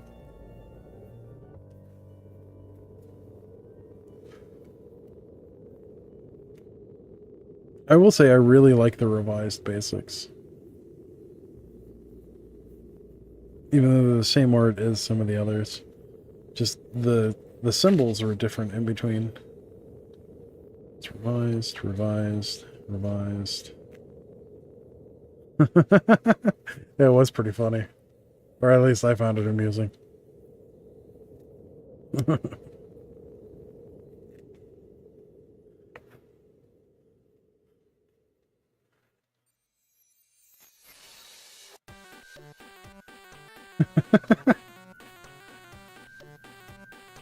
Oh, I am not sharing the thought I just had. That was related, but oof. Dang it. Those Mirage basics. Pretty sure those Mirage basics are a couple bucks too. Oh, we are halfway through the first box. By the way, I don't know if you can see this, but we've got 3 boxes on this table here. There's another 4 boxes down here. We're halfway through 1 box, and I've been going for almost 2 hours. Granted, I've also kind of messed up during that too, so... Hey, Wisdom TG, I'm doing alright, how are you? It's bulk. That's the show to Kevin, because it's funny. That's bulk. This is just a pile of vendettas that I'll probably never sell. Whispered English accent. Dude, what? Doing alright. Helping an old friend with sorting some bulk. And as you can see by the stack of snuff outs, found some good stuff. Found 2 playsets of snuff out in there. Found nearly a playset of Dark Ritual. Whole boatload of vendettas. Which, I mean, those are a little less exciting than snuff outs. I think, like, all of these vendettas are probably worth as much as one of the snuff outs. But, some good stuff. Some good finds.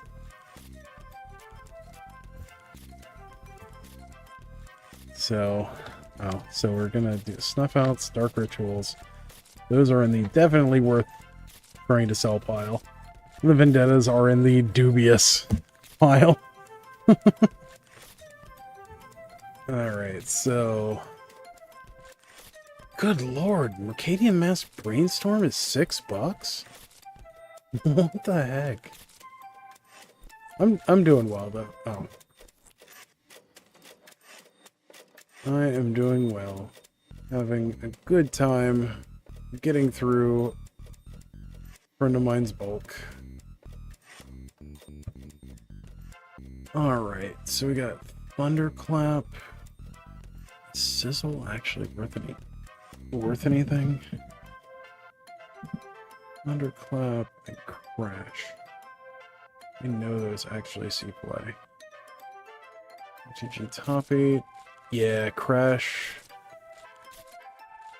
Yeah, Crash is all over pre-modern. Shows up in CEDH. Definitely want to pull those. Although pre-modern's kind of a silly format.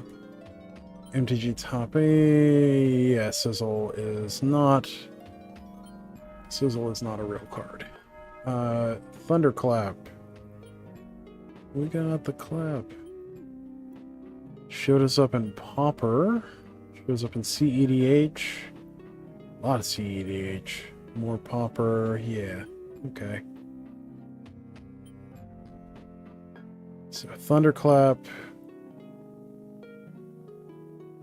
We play a creature spell. Interesting. Is that in like a Lurin combo? It's not. Okay. It's made 2 appearances in the last 25 years.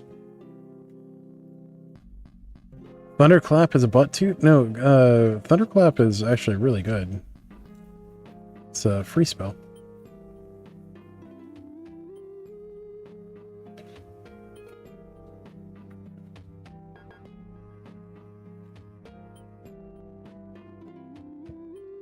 So we're pulling... Is Chris Mage something? Why is that one of the high value cards? Well, the high value being relative here. Chris Mage made an appearance pre-modern one time 3 years ago. Excuse me. So yeah, no, our actual pull. Excuse me. Like weird hiccup kind of thing.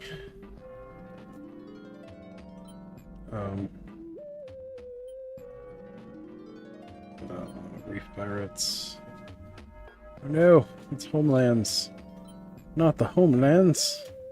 A whole bunch of Homelands. Oh no. Thought I had a whole handful of... Mercadian Mass stuff, but it's actually Homelands. No. Alright.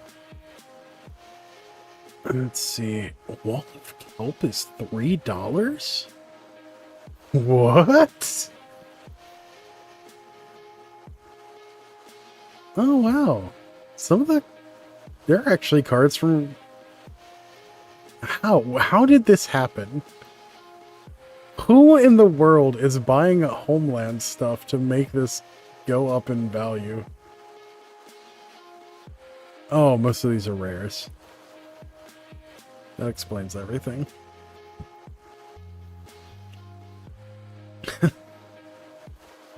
Oh, man.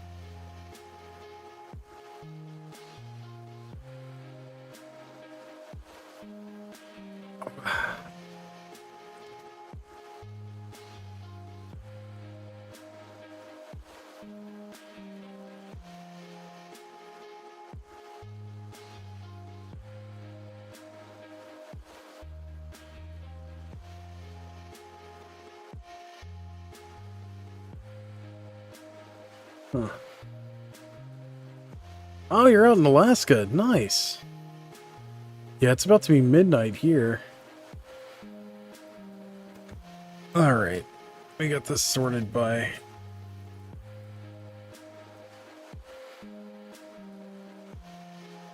Okay, so we got Reef Pirates. Got a whole playset of Reef Pirates. Actually. Oh, sorry about that. Summon ships. I need to learn to stop doing that.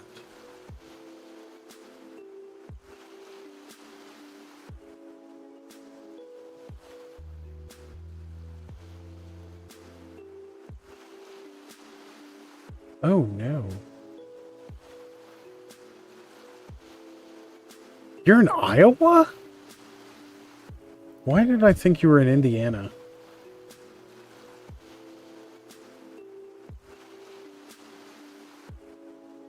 Did you used to live in Indiana, Tortoise?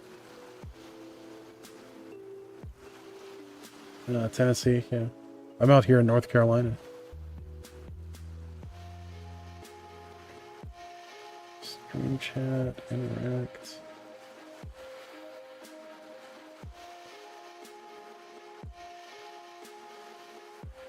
Ow.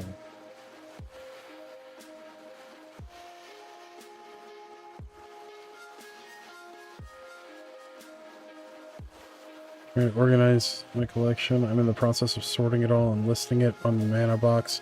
Takes a while. Yeah. Yeah, tell me about it. I only have 20,000 cards done so far. Nice. Let's see. 4, 8, 12. Yeah, we've got 45,000 cards to go through for this batch of Kevin's collection. Pretty sure he's got about 2 to 3 times more than this. Alright, Reef Pirates is bulk. That's unfortunate because it's such a beautiful card. Maybe 80k to go? Yeah. I remember the first mana box is a website, and there's also an app, web app for keeping track of your collection. You can also keep track of decks in there. It's pretty cool. As far as keeping track of collections, I actually have some software that I use that's local, that I wrote for myself, that I'm not yet ready to share with the world, because it's not the best, but it's better than just about everything that I've used, and it's free. I mostly use, what's it called? Moxfield for keeping track of decks.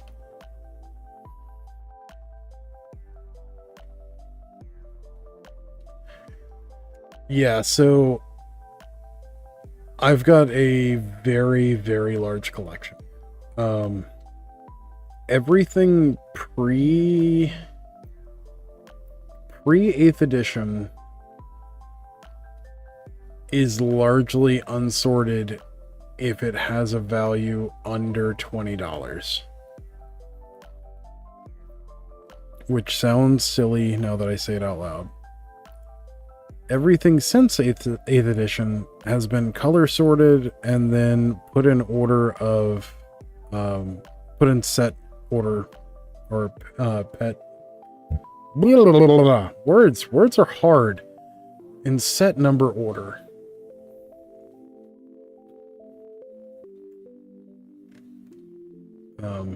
I have a few sets farther back that are like that.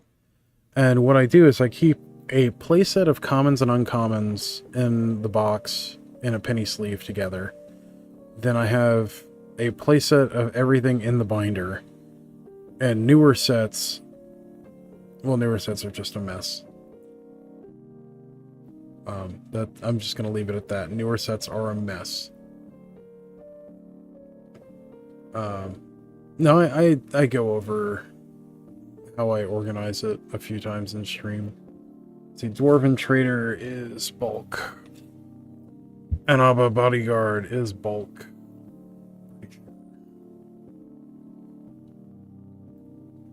Yeah, I have a 3K for every set that's come out.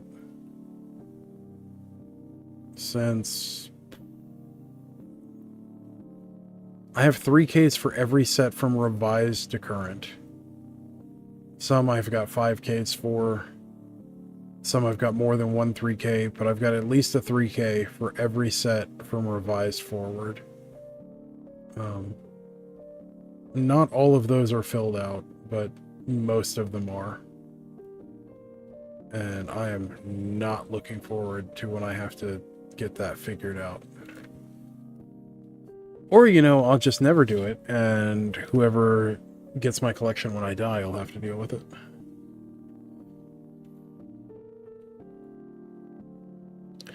I don't like putting more than 4 in a penny sleeve. Because I like to be able to pull a playset of something at a moment's notice. Trade Caravan. Pretty sure Trade Caravan we already saw, and it is worthless.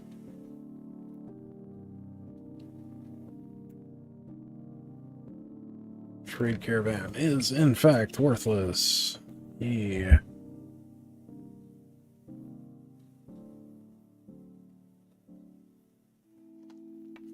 It's just such a terrible... Why are there so many Trade Caravans? What the... Kevin, what were you... Oh, also, why is there cat hair? Oh, God. Mesa Falcon. Mesa Falcon's a beautiful card. Samite Alchemist, I think, is junk. Also, Samite Alchemist is junk. Cool. Mesa Falcon. Mesa Falcon is also bulk. I don't play Commander, so... Well, not really. Like, I play it very rarely. And it's because I don't like the whole politics side of it. It's just not something I enjoy.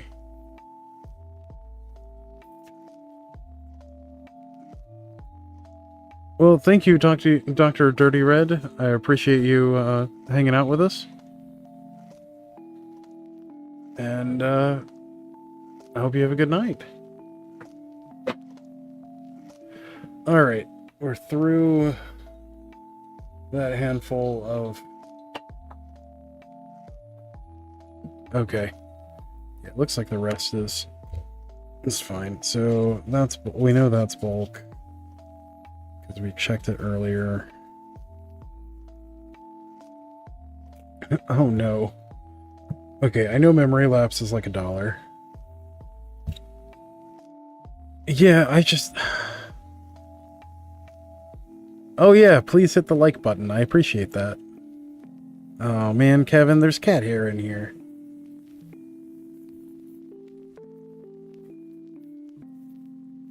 Well, there's a playset of memory lapse. We know that's worth like $1.25, something like that.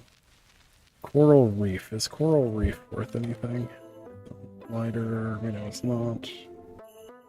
It's bulk. Oh. Make my eyes itch.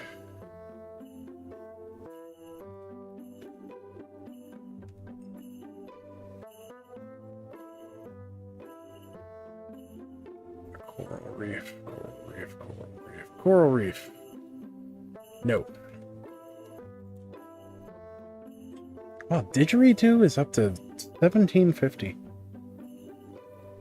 People sure do like their Minotaurs. Alright.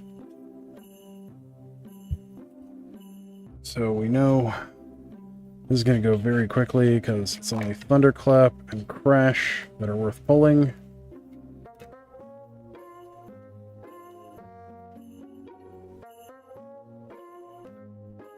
Crash, Thunderclap. Thunderclap those cheeks!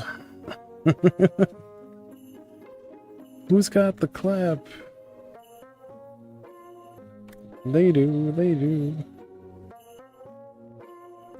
God, that's such a funny song.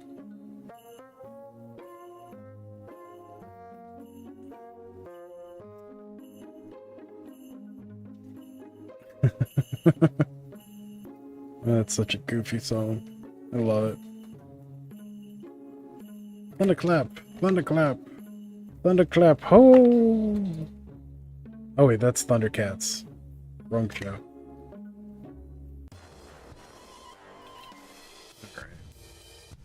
That wasn't too bad. It's really easy to sort bulk when you know there's nothing valuable in it. And that there is literally nothing in red.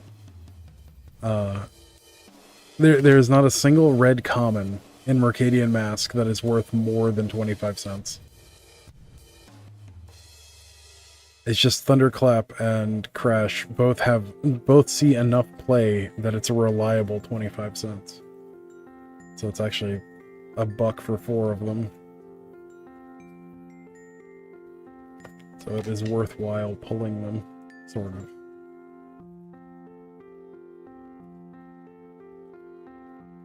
Oh man, if I was charging my contracting rate / my consulting rate,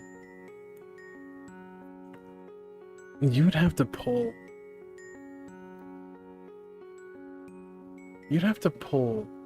9 of them a minute.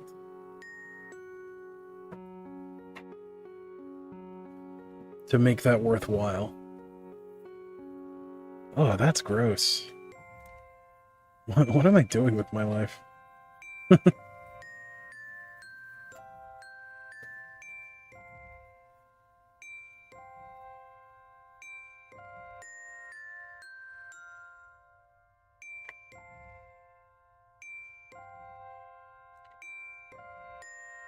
I will admit the music that I'm listening to is not the music that is playing on the stream. Unfortunately, the music that I'm listening to is copyrighted.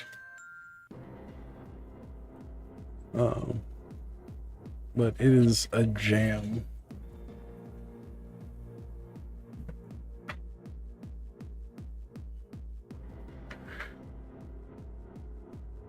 It is called Break the Chain by Marvel Years.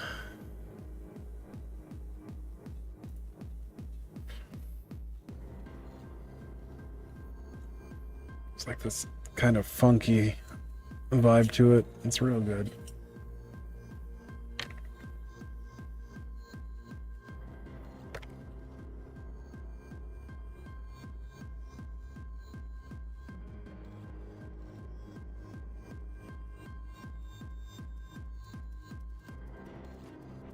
Extracting the little bit of value that we can.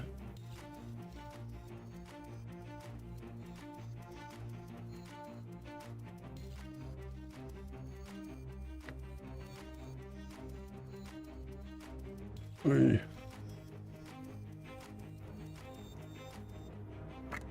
Clap.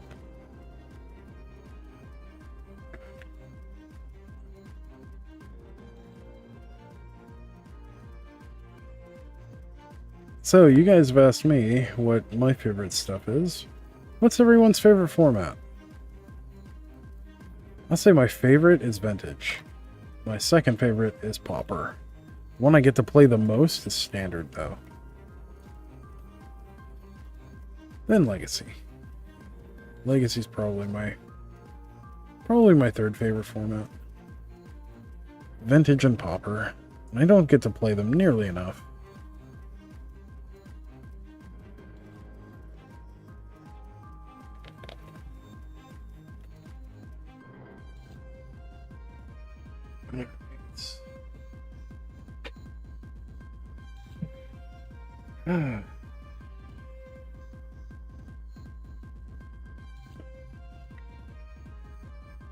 I've got to get this set up better.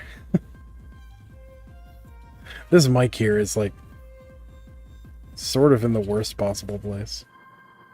Because it's not held on by an arm or anything, so I'm like hugging around it.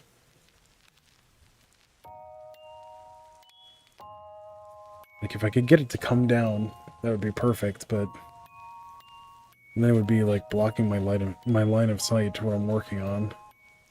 It's really like getting it to come from the side, I guess. Like, I don't know, it's real. I've got a really awkward setup. And I don't know how to make it better, which is why it hasn't changed in a while.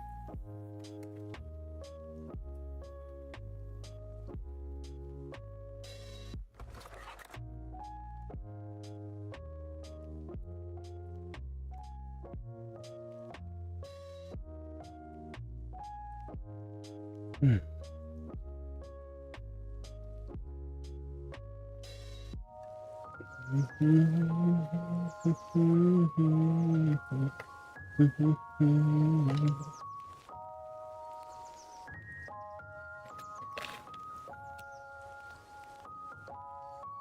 If you still have a lot of your older stuff, or if you still have some of your older stuff, then you may want to check out Pre-Modern.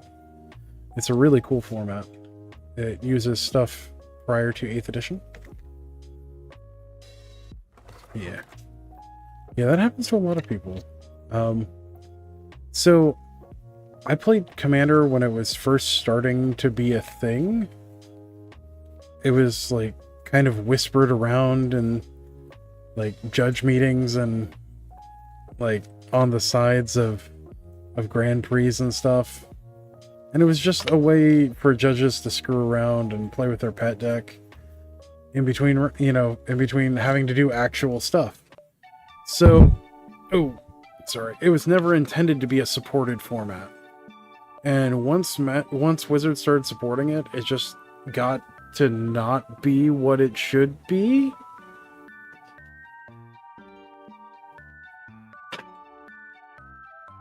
And it did that very rapidly.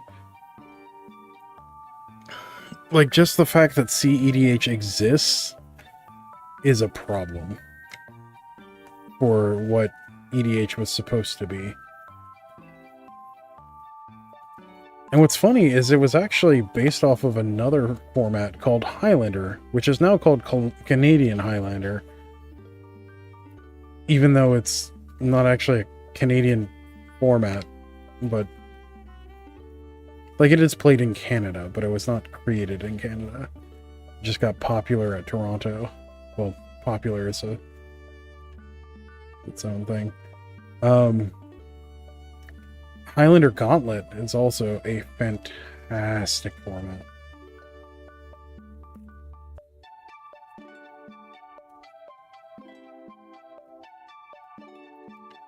Yeah.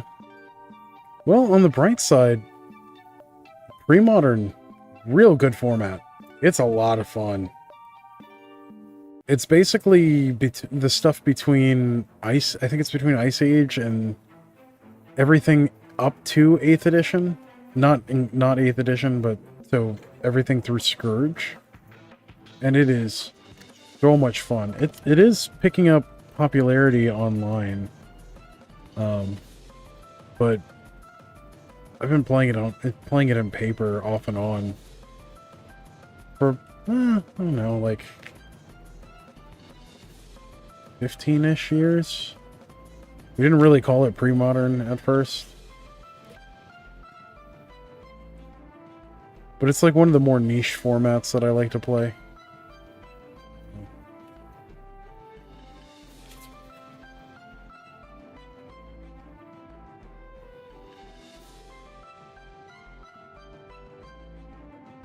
But since 2002 is like right around the cutoff, you probably already have a lot of the stuff that's good enough.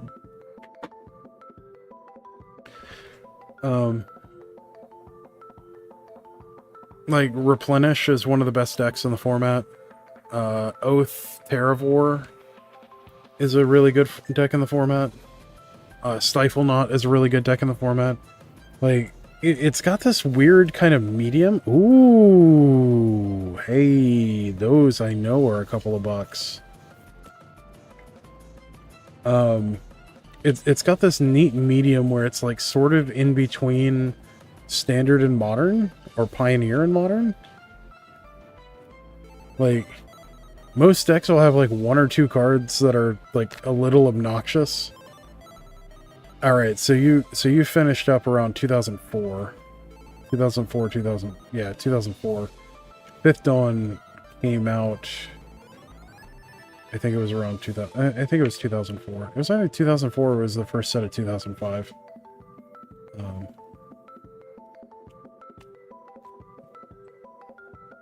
Is that right? No, it was... Good lord. When did Fifth Dawn come out?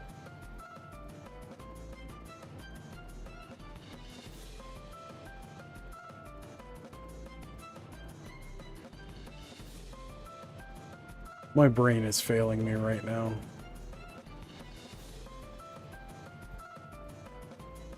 Fifth Dawn. Yeah, it was 2004. It was in June.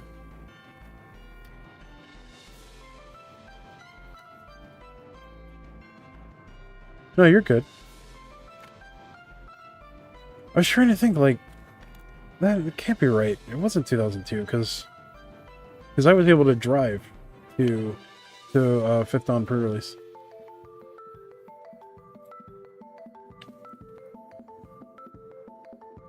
And I know I couldn't have done that in 2002.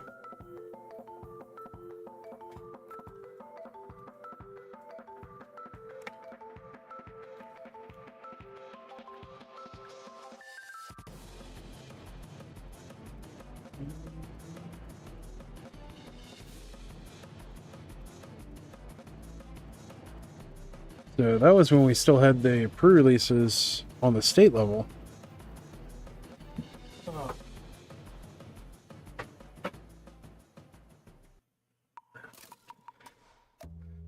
Oh, we have gotten through 2.5 rows. Oh, jeez. Hey, Task Force. We needed one more of those.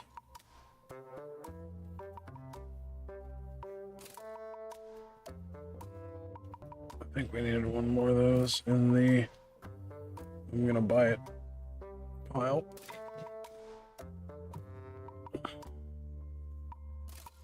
Yep, Task Force. Yeah, needed one more.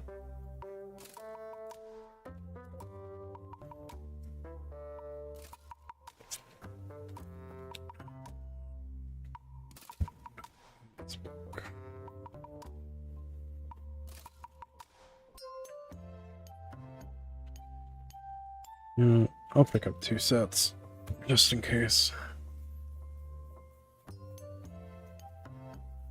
As far as thermal glider, those are nothing, but Sprezzy and Scary is like $1. And now we're back to more whites, or not white, black stuff.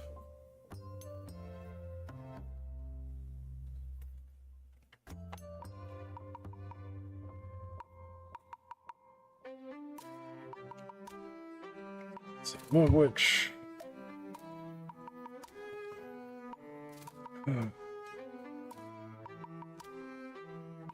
Ooh, there we go.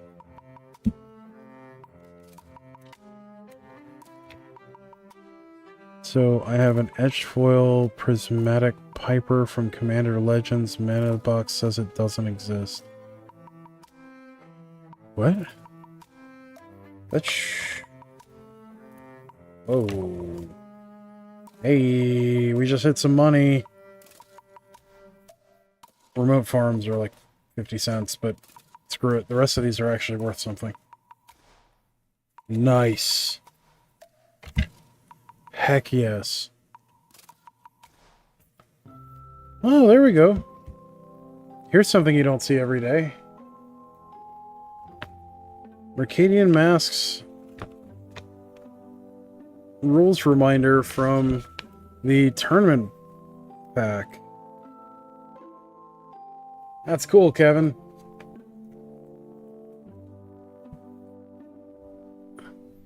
I'm gonna keep that.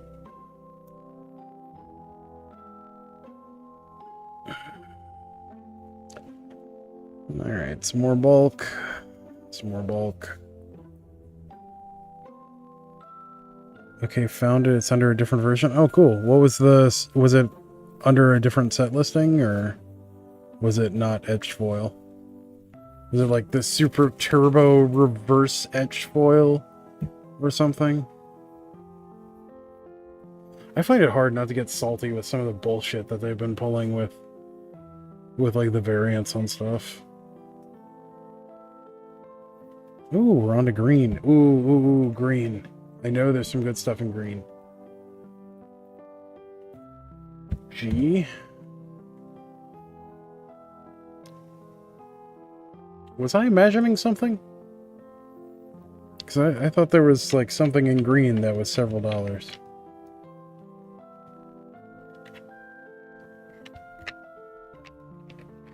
Was I just like hallucinating something?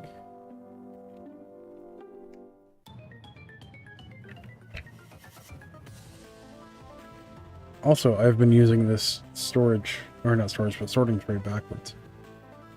Venomous dragonfly is not one of the good things. Giant caterpillar. Literally the least valuable green card in the set. Okay. Rushwood Dryad. Nope. Not even a dime. Vine Trellis. Occasionally saw play. It's 25 cents. Yeah, might as well.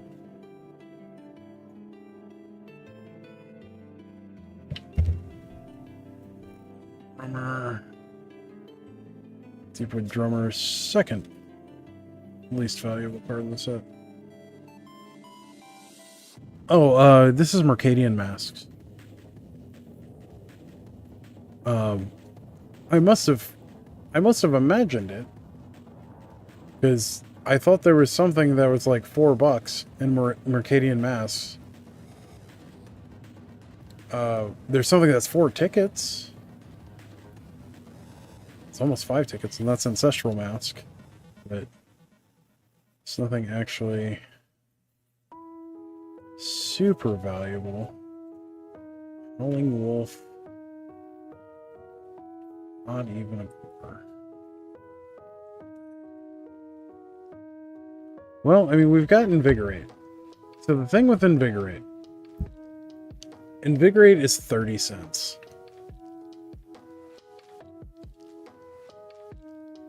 But it is very good.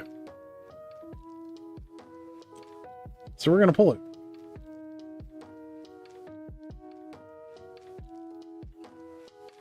Land Grant. Land Grant is right at our cutoff of 50 cents. Land Grant is 2.5 tickets, though.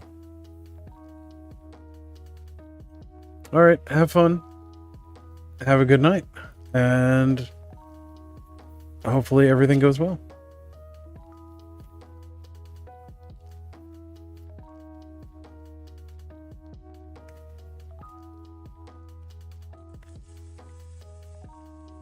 Alright. Let's see. Dragonfly down. Vine Trellis. Said we're pulling.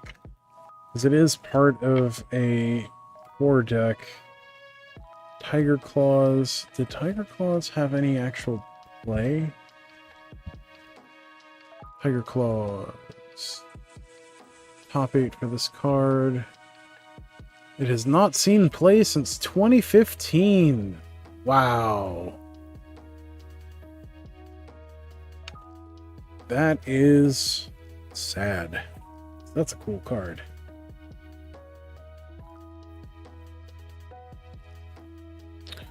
Tranquility. Worst art for Tranquility. Not even 10 cents. Sorry, Heather Hudson. I like the art for this version of Tranquility, but it's just not good. I'll pull a set of it though.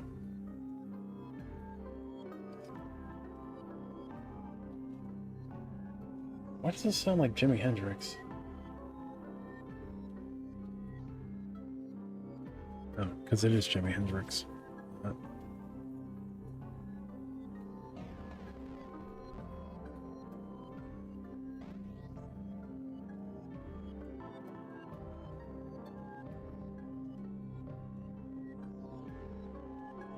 Orange. Yep. Okay.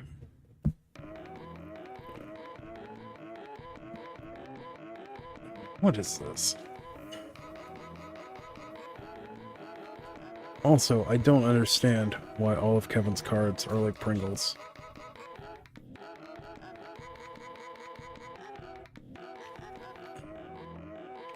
Like, they're warped. Like, that's not in how I'm sorting them. Like, they're actually just that warped.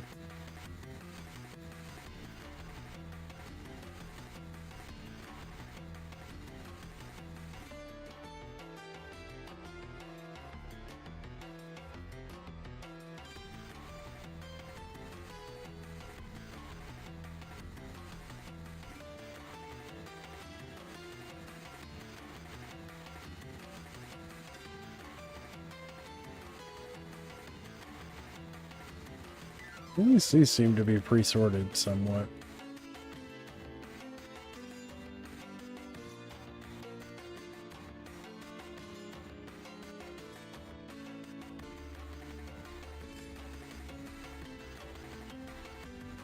There's cat hair in between all these.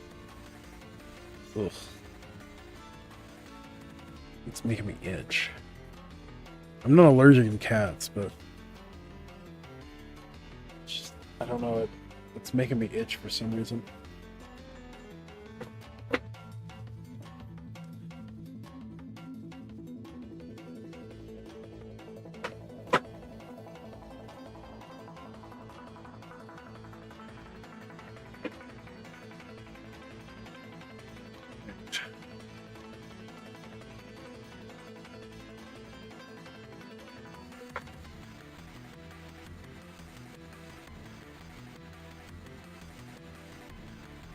The world.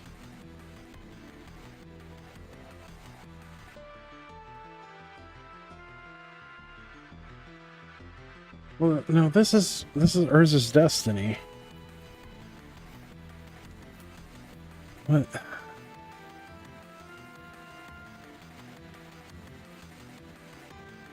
Come on. I think Multani's decree is actually worth something.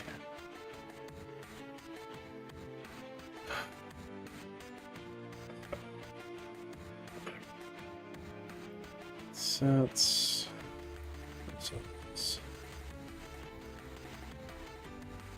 Urza's destiny. Or let's see. Color.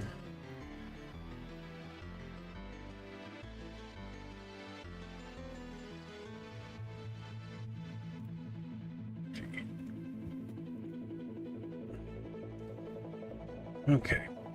There are 11 cards, 11 commons, and set.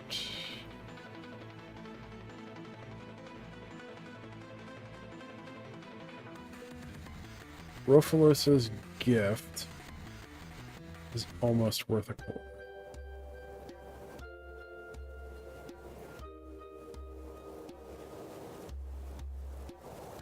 Tani's decree, Rofilosa's gift, Scent of Ivy.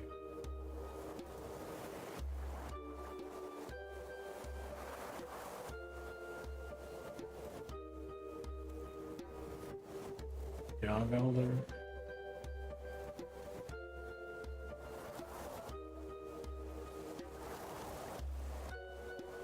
It fell off real hard. Shows up in Pauper a lot. That's fine.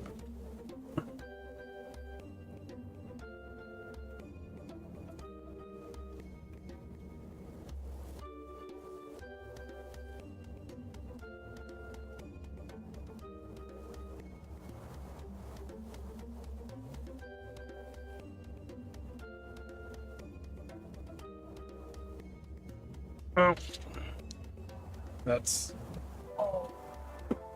bulk.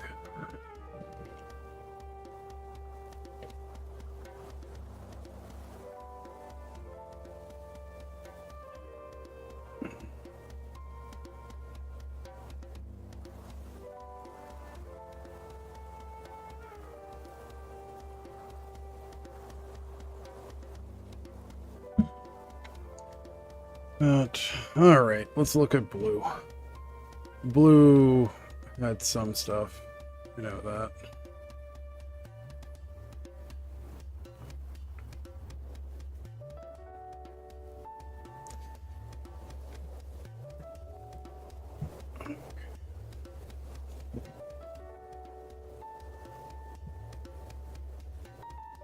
All right. Got more stuff going. All right. So we got Brainstorm, Gush, Counterspell, Diplomatic Immunity, Tidal Bore, Hoodwink, and Rishton Cutpurse. Waterfront Bouncer.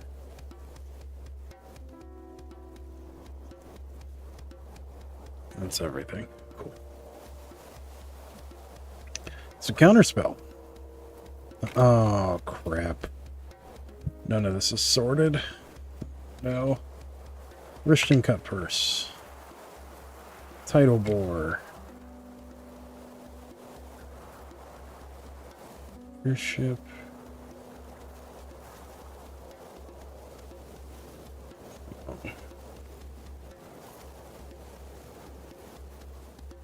Tidal Bore.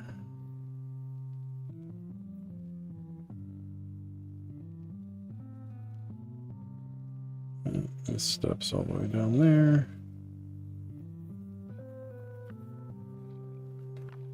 Cutpurse.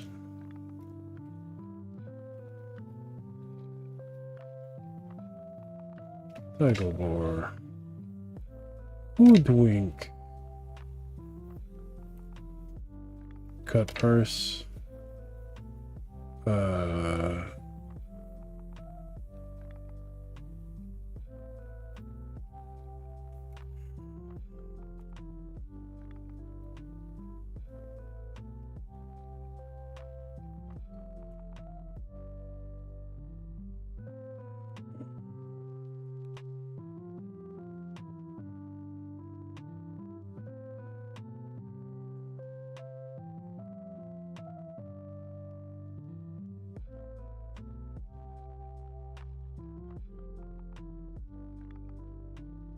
Wall of Glare.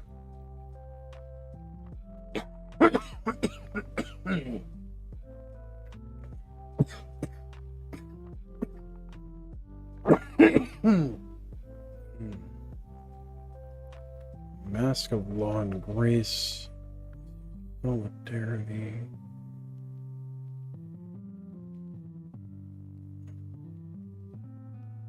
Okay, so none of those.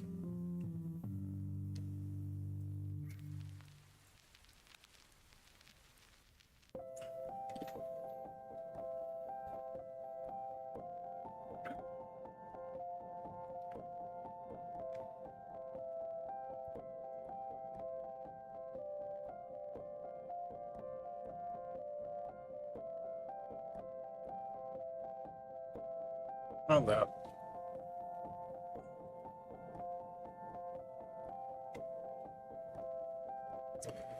Dying Whale, I think, actually is played somewhere. Oh, good old Bubbling Muck. It's not a Nightshade.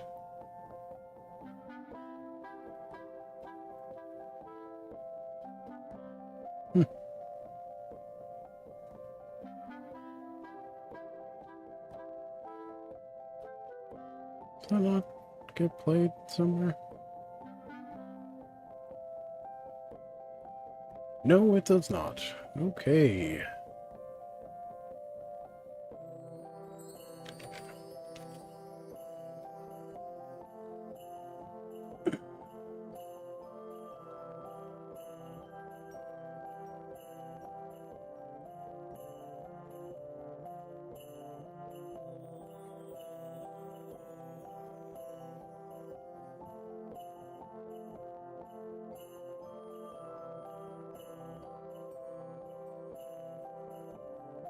Arc of Fury.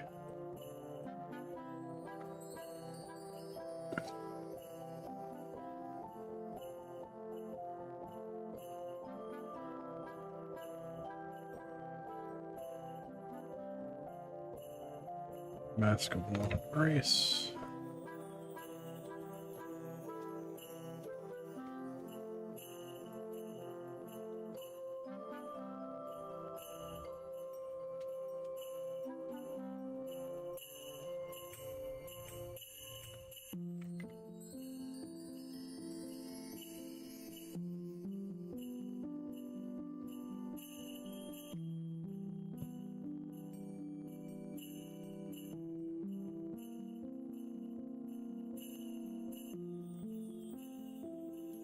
Whatever.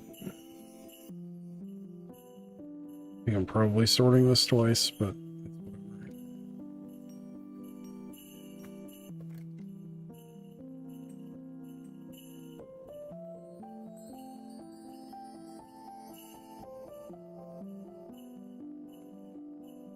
that for right deck.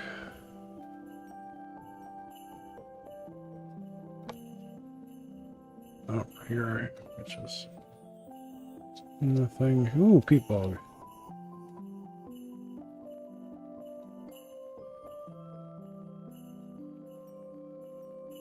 Idlebore. Outrigger. Counterspell. Medic. Waterfront. Hoodwink.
Nick.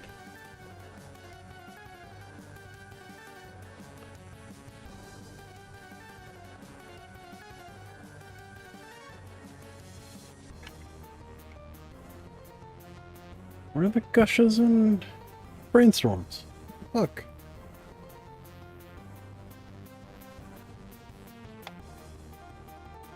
Did you already pull those?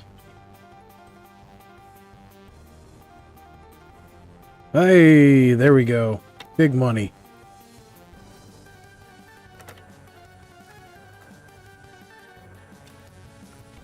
It's $5 for a friggin' brainstorm.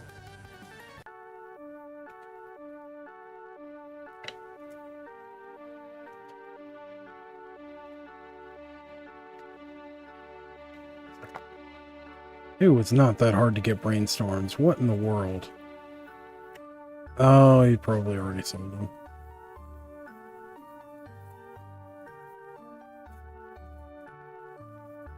If he had Randy go through this, he would have pulled those brainstorms.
So I like to have matching playsets, so for each.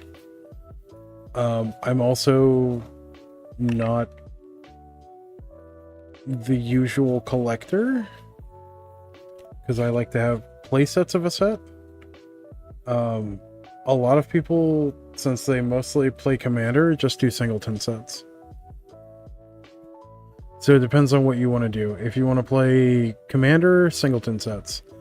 If you want to play other stuff, not singleton sets.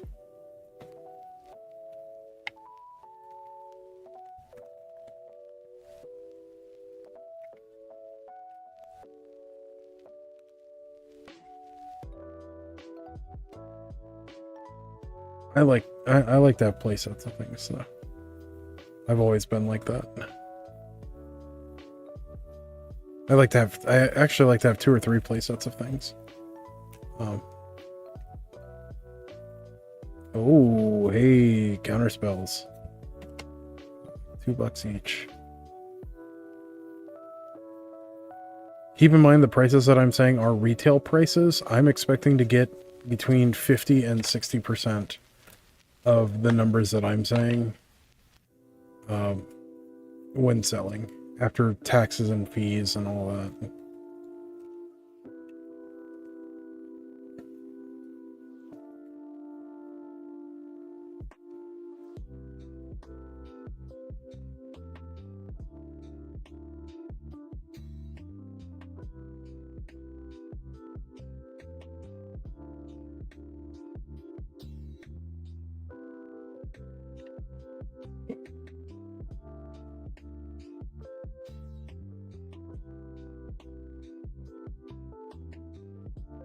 Hey, ooh, hey, brainstorms. There we gush. Yeah, nice. If you like to collect and play, go with play sets. That's a good stack right there. Heck yeah. Counterspell.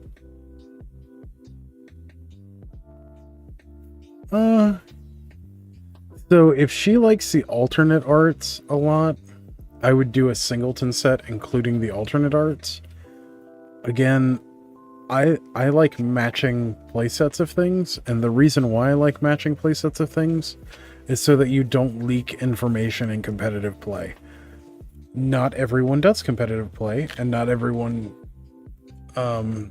is try hard enough to make sure that they don't leak information when playing. So that is entirely up to you. Well, I mean, it's entirely up to you anyway, but...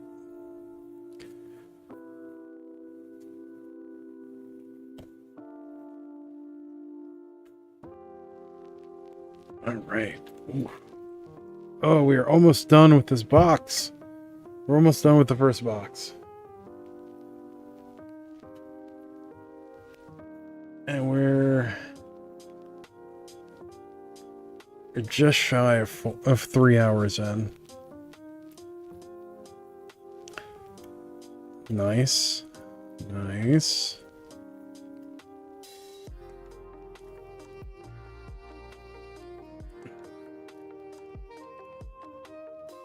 So this is a 4K. Funny enough, I can normally sort a 4K, you know, in 4 to 6 hours for a set. Like, that's normally about how long I spend to completely sort out a set. Like, this is just showing how, like, when I'm talking and dicking around and stuff, I can get through even more. It's kind of funny. Diplomatic immunity. Those are like almost $1 a piece. Counter spells are like $2. All right, and that's all the cards other than this stack of basic lands from our first box. Very nice.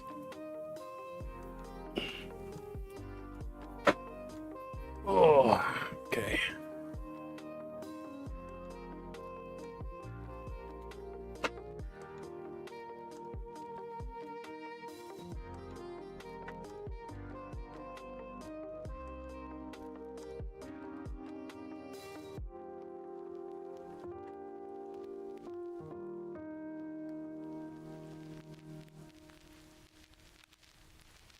Oh. So this is our dubious stack. This is our known money stack. The ruses go in the dubious stack, to be honest.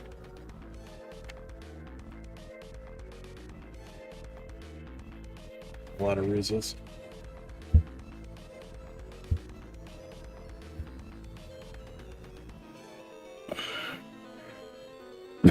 Excuse me.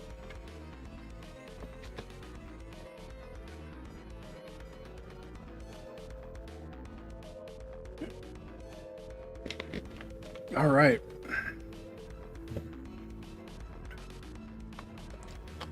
So that's it for that stack.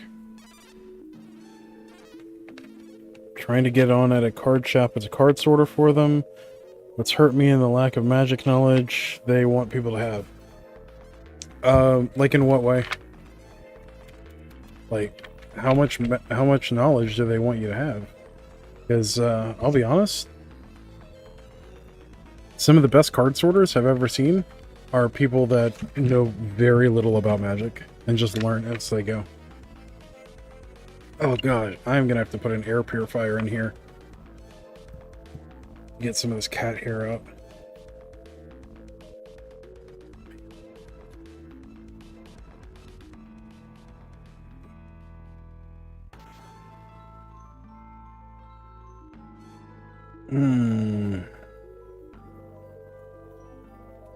Okay. Oh, so the crashes and the thunderclaps are dubious. The sandstone needles and all that, that's actual money. Like, we know what that is. So, our dubious stack is pretty big. Our known money stack, I don't know, maybe 150 cards. And then...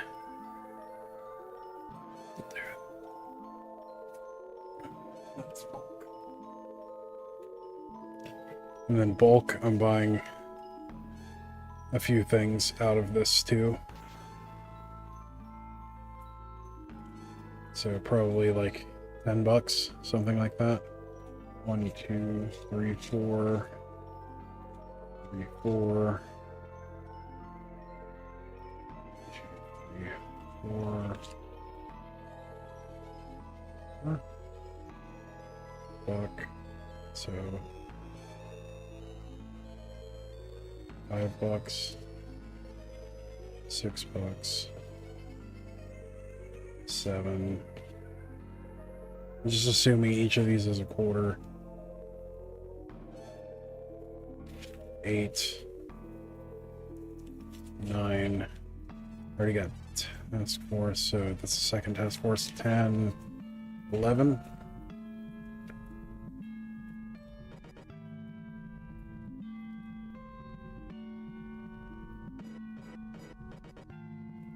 I can name almost everyone. There are very few that mess with me, and all of the ones that mess with me have set codes in the bottom left corner, so I don't have to worry about it.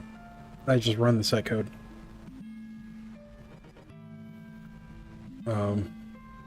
But everything for I can site identify every set from alpha through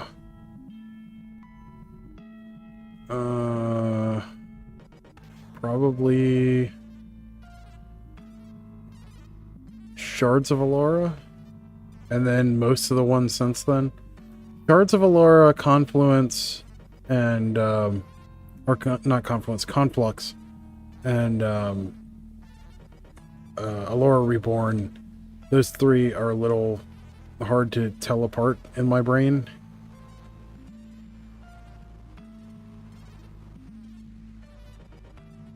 Yeah, so I mean, you've got staple cards like Command Tower, Soul Ring, the Signets, stuff like that. Like, I guess, like, it really depends on what they're trying to do too.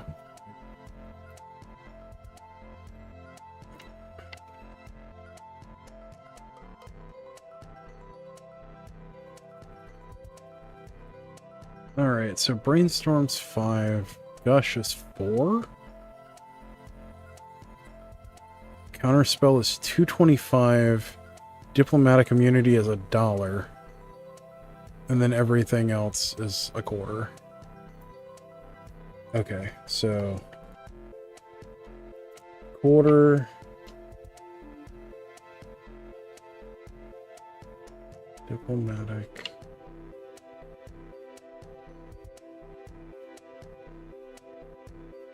$2, dollar.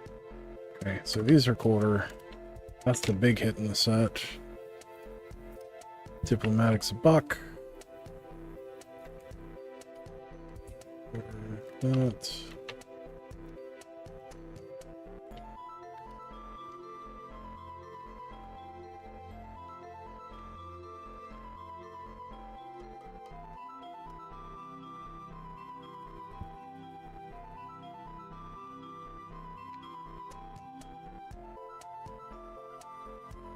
Yeah, it depends. Like, if they have a list of staple cards, I will remember those staple cards. If they give me a list to remember. But if they just want me to remember what random, you know, what random thing a commander player played, then no. I'm not going to do that. But that also isn't the kind of shop that I'm near.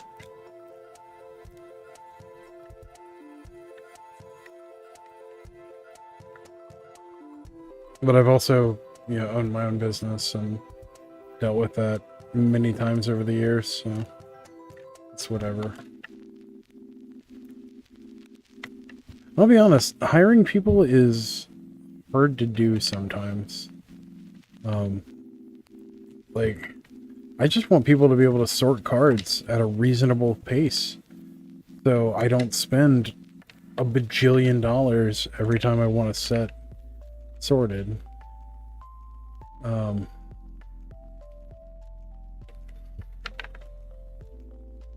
Like, I find it especially irritating when I'm helping someone out, or like helping someone's kid out by, you know, giving them something to do, as far as, you know, paying them to do something, and then we work out, you know, a certain amount of time, or like a certain rate for time, and then they just drag their heels getting everything done.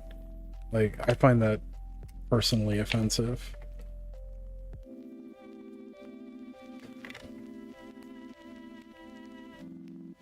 Nice. It's like 2 play sets of Gush.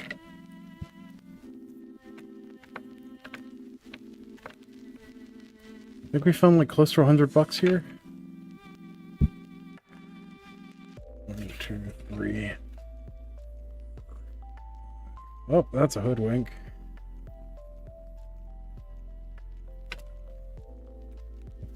Six, 7, 8, 9, 10, 11, 12, 13, 14, 15, 16, 17, 18, 19, 20, 25. Hey, welcome back. So that's $50 on its own.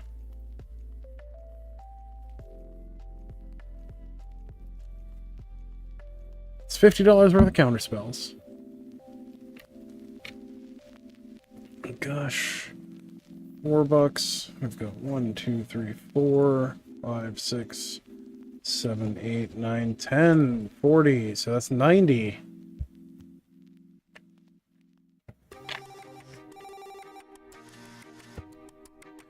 One, 2, 3, 4, 5, 6, 7, 8.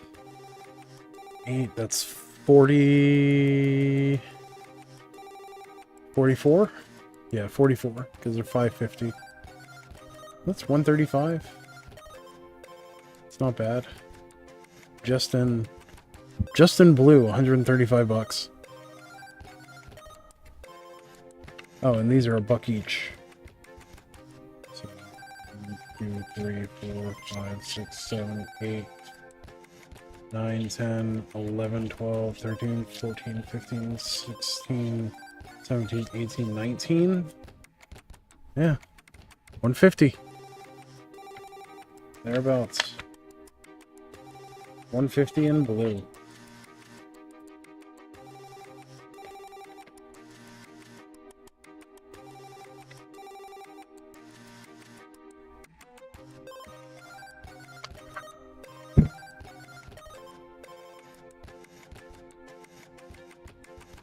And then bulk plus.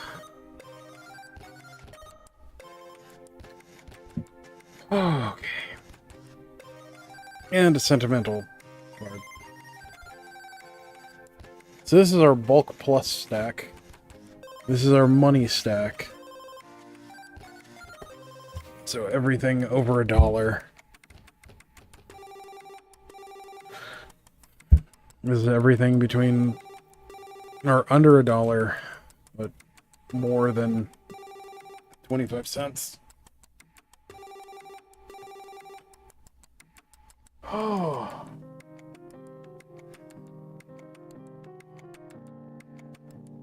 Let's see. And it is 1 a.m., so I'm going to call it a night. I've got work in the morning.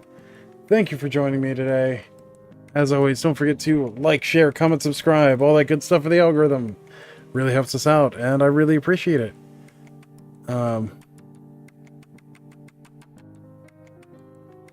Let's see, when I do it on my own, I get sidetracked just looking at the art and start thinking about if a card could fit in a deck. Yeah, that's a big problem. Being a card sorter might not be the best idea because of that. Because that can be a big problem. But, yeah. Thank you for joining me all tonight. Really, really appreciate it. It's been an absolute blast. Got a bunch done. Had a great time. Hung out. Oh, thank you, Rainfire. Very much appreciate it. But until next time, all of you stay awesome. We'll see you in the next one. Thanks. Bye.